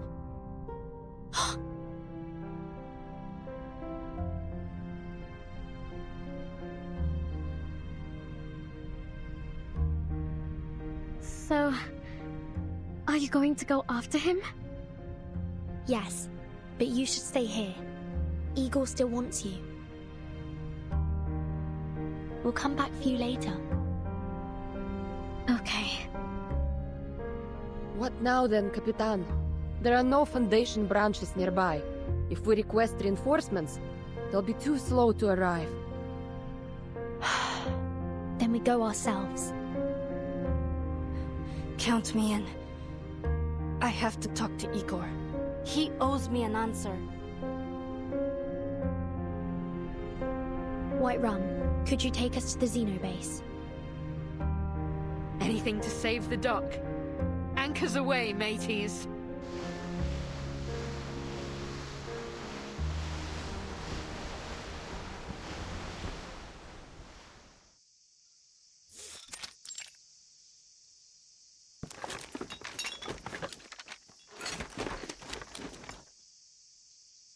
You screwed up. It's just a minor setback. Bazar isn't happy. Look, I'll deal with her, okay? Next time, I'll...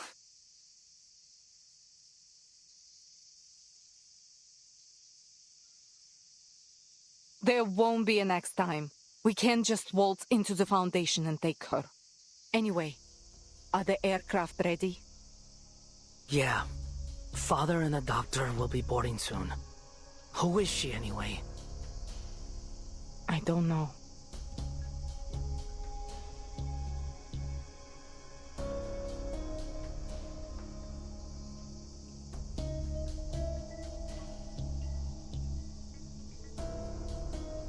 Looks like Father hasn't told you everything either. You should never entrust all the pieces of a puzzle to a single hand. Huh? All this time with Father's made you quite enigmatic. There's a charm in mystery, you know.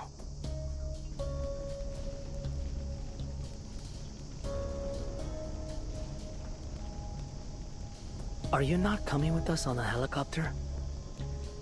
Someone has to stay behind and organize the retreat. You go ahead with Father. I'll join you later. Sometimes I just don't understand you, mon dear. Oftentimes, I don't understand myself either. Perhaps that's why Father always keeps me close. Just get going. I'll take up the rear.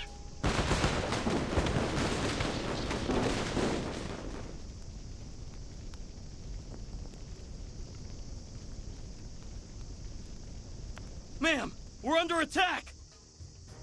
Don't get entangled with the enemy. Focus on the evacuation. How many hostiles are there? 3! And the sailboat! A sailboat? What is this? The age of exploration or something?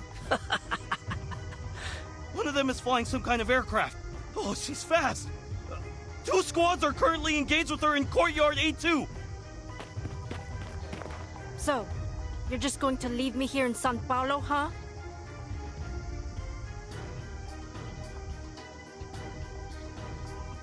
Where's Igor?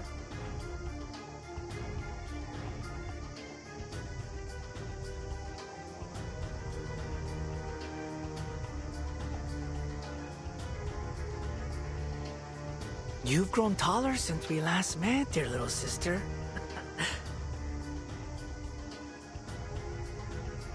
Whoa, whoa. Don't look at me like that. I don't care what you do. Come home or stay with the timekeeper. I won't stop you. Get out of my face.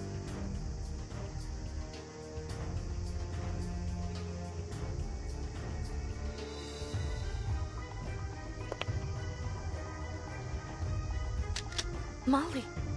Miss Moldia, it's unfortunate that we have to meet again under these circumstances. We've simply chosen different paths, Timekeeper. I suppose the next time I see you will be in Antarctica. Telemi, go join Father. I can handle this. Molly. Why?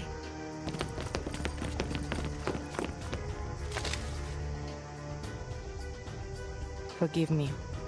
I can't let you pass.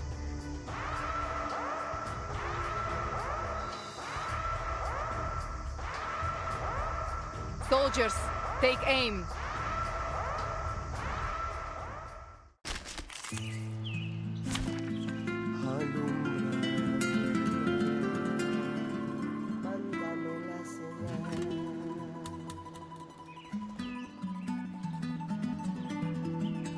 I did it again! I forgot to unmute myself. That's so embarrassing.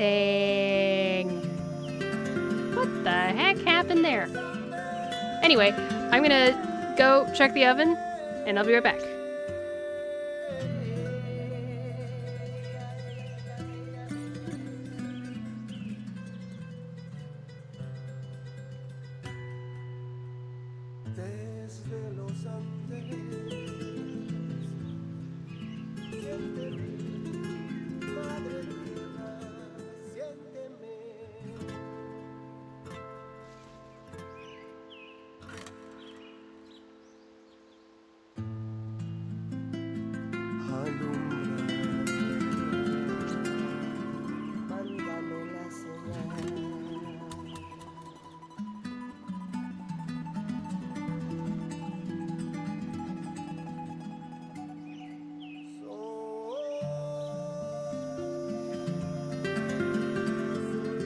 Okay, I'm back. Oven's not quite ready yet. What are we looking at here? Same old, same old?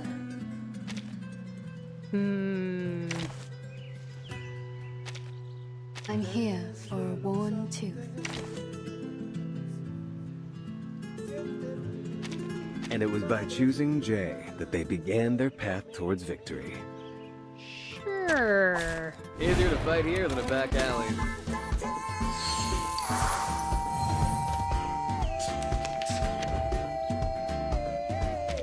What on earth is Igor trying to do? We are soldiers. It's our duty to follow orders, not question them. Molly. Hold the entrance at all costs. They must not reach the Admiral. Okay.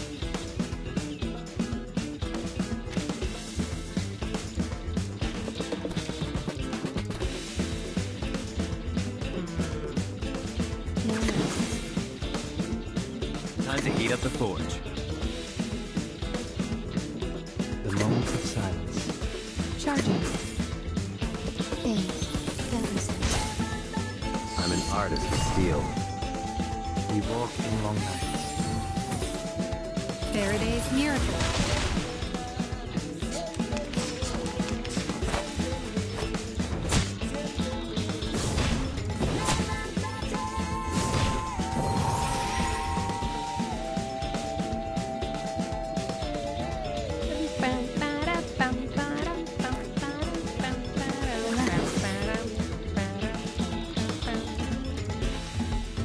A sharp blade. The moment of utterance. Loading. Come back to me. Why don't I introduce you to the lady in my life? Learn from silence. Target confirmed. Oh yeah. Nice.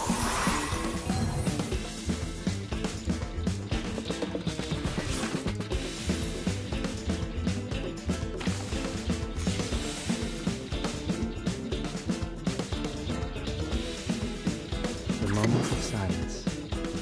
Time to heat up the forge. How about... Charging. No. The moment of utterance. A sharp blade. Loading. We walk in long nights. What'd you think about this? Barrage. There we go. Secure. I should excuse myself. The battle ends. Not one of Moldir's soldiers has survived. She falls against the wall, blood oozing from her forehead and shoulder. Wait, can you be more specific? Faced with her sister's gun, she cannot, or perhaps doesn't want to, move.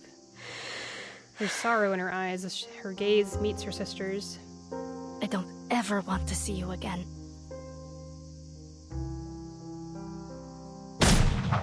As the bullet casing falls to the ground, so too does a tear.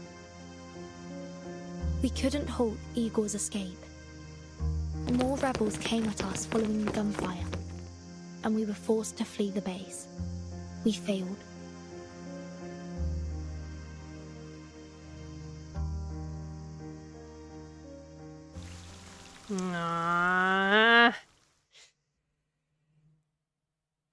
Unfortunately, that is where I'm gonna be leaving y'all off for now. Oh my gosh. It's Sophia, of course. Man. Footsteps resound, red lights flash, and everyone is called to the square.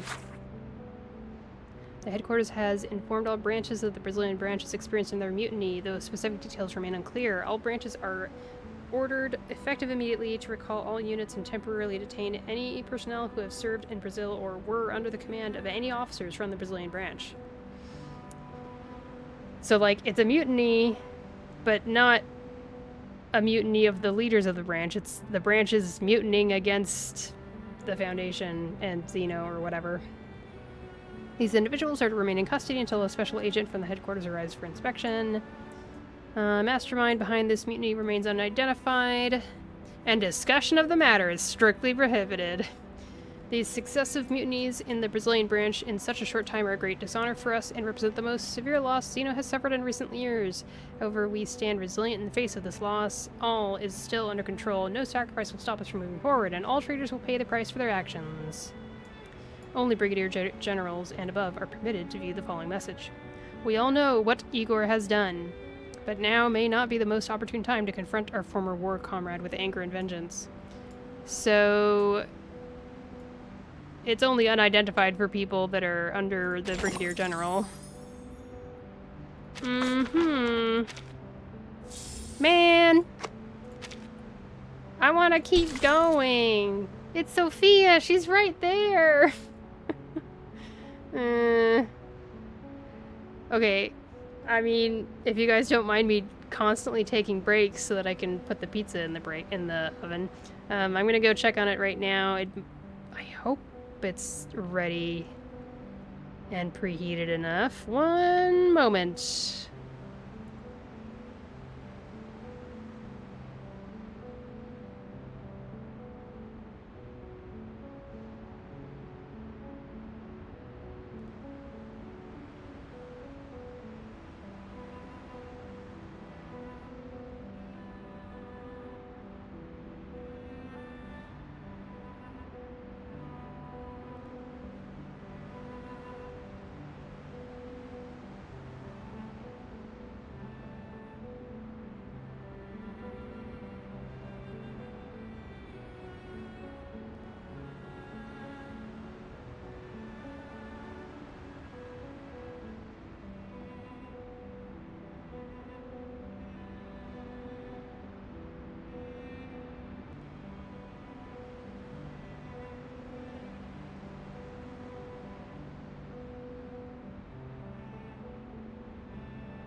Okay, I'm back. The pizza is in. I have 20 minutes. Let me set a timer on my phone here. There we go.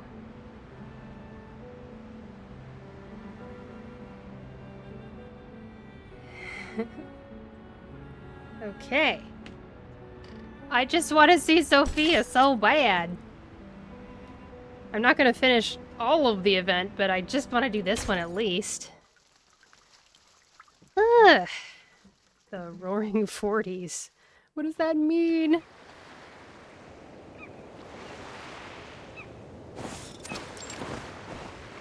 Tierra del Fuego. You made the right choice. Whoa. We simply followed their guidance, Preacher. Unfortunately, we failed to bring the succubus. But I did bring you this, and Miss Earth as well. No.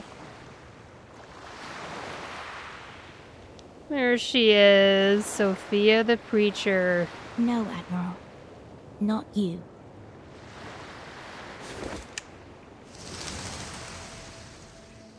Us. We all need the miracle they bestow. My men The will penguins. not wear the masks, nor will they take the trials. Oh. We need no trials to test the loyalty of my children, Preacher. And for now, Miss Earth will stay under my protection. As you wish.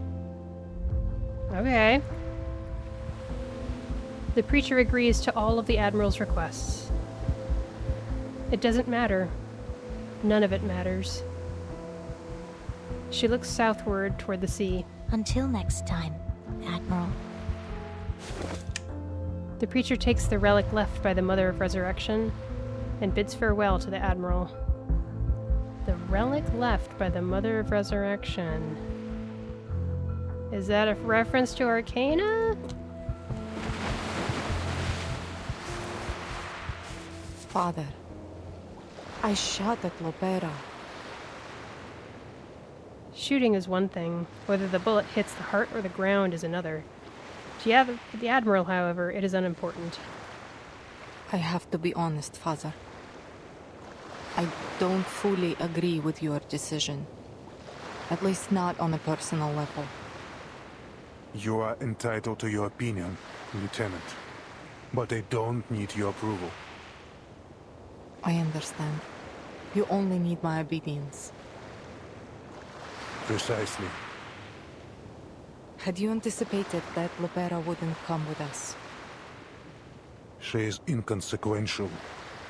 She helped us retrieve Earth from that Brotherhood farce. That's all I needed from her. Yeah, he just didn't even value her. But the Brotherhood... With all due respect, Admiral, I've heard they have connections with our friends at Manus Vindictae. She finds it hard to call those they once fought against friends. Treason is a stain not easily washed clean. I thought you'd make the same choice she did. No. I will always follow you, Father. 'Cause you're an idiot! Just let her be. A lone seagull glides across the sky, calling out as it flies to the warm north. Igor pats his daughter on the shoulder. Now, bring me Dr. Doris.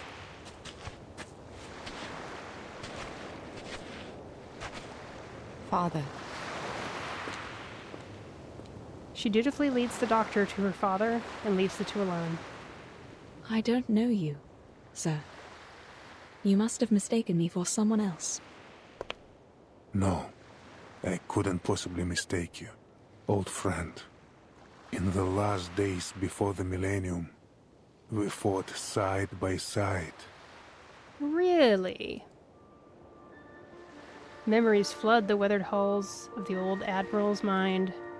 In hindsight, that battle may have been a mistake. The storm swept across the world, leaving behind an era of chaos, and we lost our future. The Admiral has never been fearful of sacrifice, especially when it has served the grander goal. But now, another path lies before us. One that we once fought desperately against. A path paved by Arcana.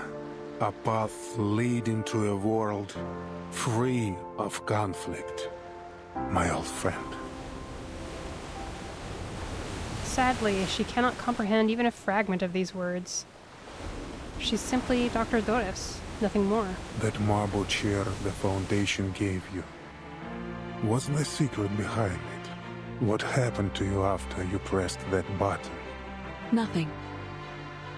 Do you remember what happened after you walked into that white house? I'm sorry. I don't know anything about that. She's stubborn, but answers honestly. The old Admiral sighs and pulls a stack of U2 magazines from his coat. They were not for his own reading. My dear Miss Earth, your name continues to show up between the occurrences of the storm. I don't know what you've encountered, what you've experienced in all this time, but your very existence is about to change the fate of us all. The music, ooh. Okay. Oh my goodness. All right. What kinds of stuff we got here? A strangely shaped typewriter. It sure is. The only weapon this doctor had in her battle with fate.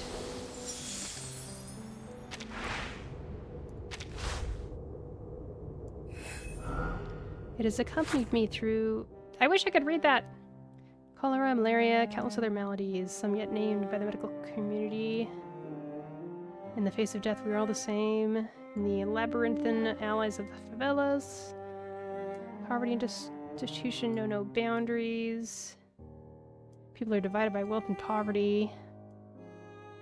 Illnesses strike both Arcanists and humans, just as hunger, violence, and the ignominy of enslavement are indiscriminately imposed on everyone. Despite all this, the favelas are not the inferno people imagine. The residents of the favelas are both passionate and frugal, poor yet generous. They will share their meager food with you. Thank you, with crumpled cruzeiros and genuine tears for saving their child, yet they will draw a knife over the unsatisfactory price of a feioa. A person's death merely adds another silent corpse to the river, and sometimes even the deceased family remains indifferent. Retired Xeno soldiers conduct charity work here, seeking alternatives to gang life for the youth. This hellborn ship still sails through the troubled waters of Sao Paulo's fate as it did before I arrived here. All of Latin America suffers because of its imbalanced wealth and is torn apart by insatiable greed. One person's poverty is another's feast. Suffering nourishes happiness like the two banks of a river, clearly divided. Dear reader, this is the land I currently inhabit. Friend from afar. Okay.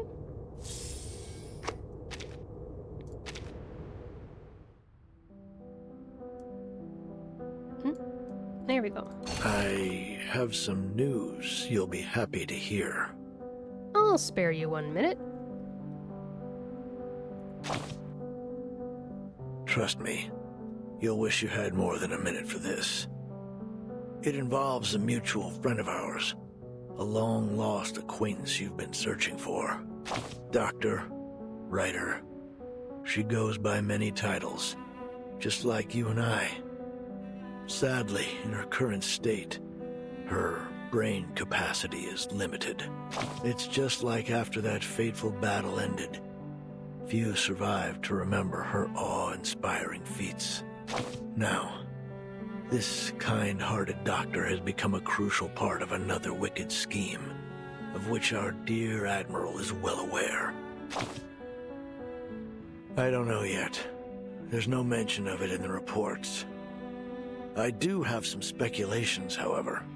Those troublemakers have been focused on nothing but cultivating chaos and fanning the flames of conflict, paying little attention to the scale and extent of their intended retribution.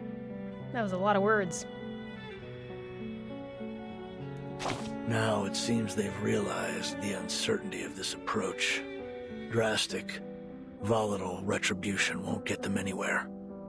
To reach their destination, they must forge a new path, even if it's more arduous and perilous than the last. Your minute's up. Time certainly does fly, doesn't it? I'll be back when there's a new development. Stay alive if you can. I'd like to keep reading reports for you.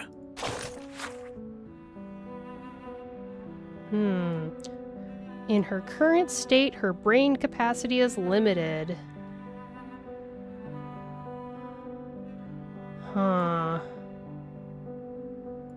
Brain capacity is limited. Like her memories have been affected, perhaps? It's my first guess. Well.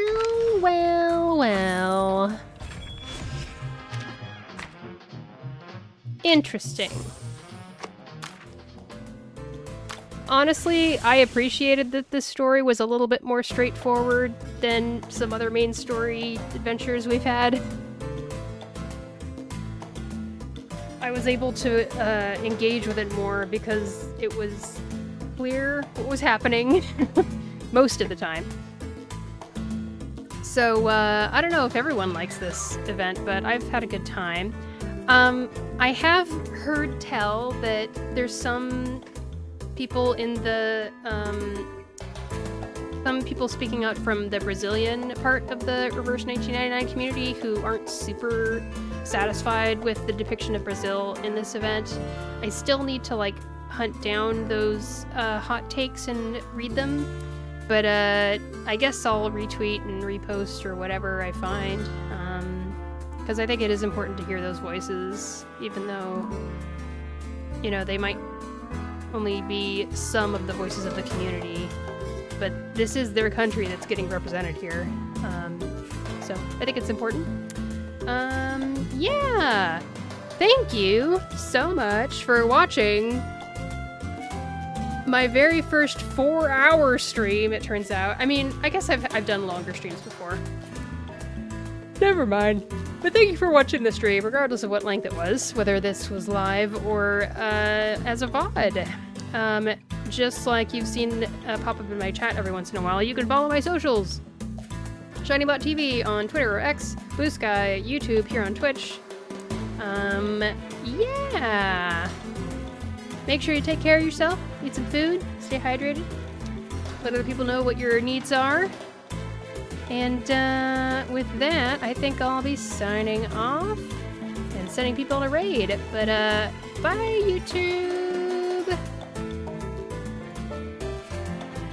That's the end of the recording that would go to YouTube, except I'm probably just going to export this directly, so YouTube is going to hear this part too, so it's all very confusing. I'm sorry. Whatever. I'll figure things out with time. What do we have? Who do we have to raid? Quite a few people playing the CN server, it turns out. Fun.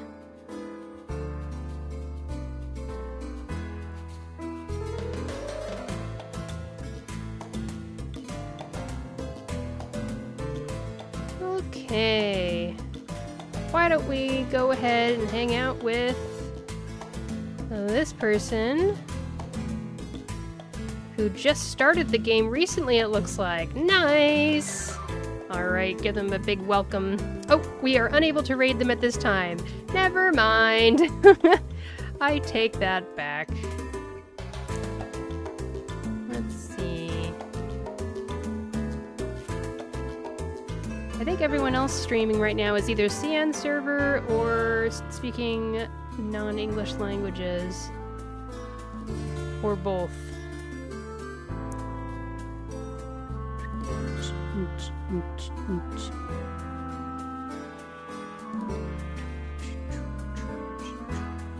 Actually, it looks like there is someone who's playing Chapter 7. Neat. Okay. Why not raid them? Sounds good to me. Thank you again for joining me today. Take care of yourselves, and I hope to see you next time. Bye-bye!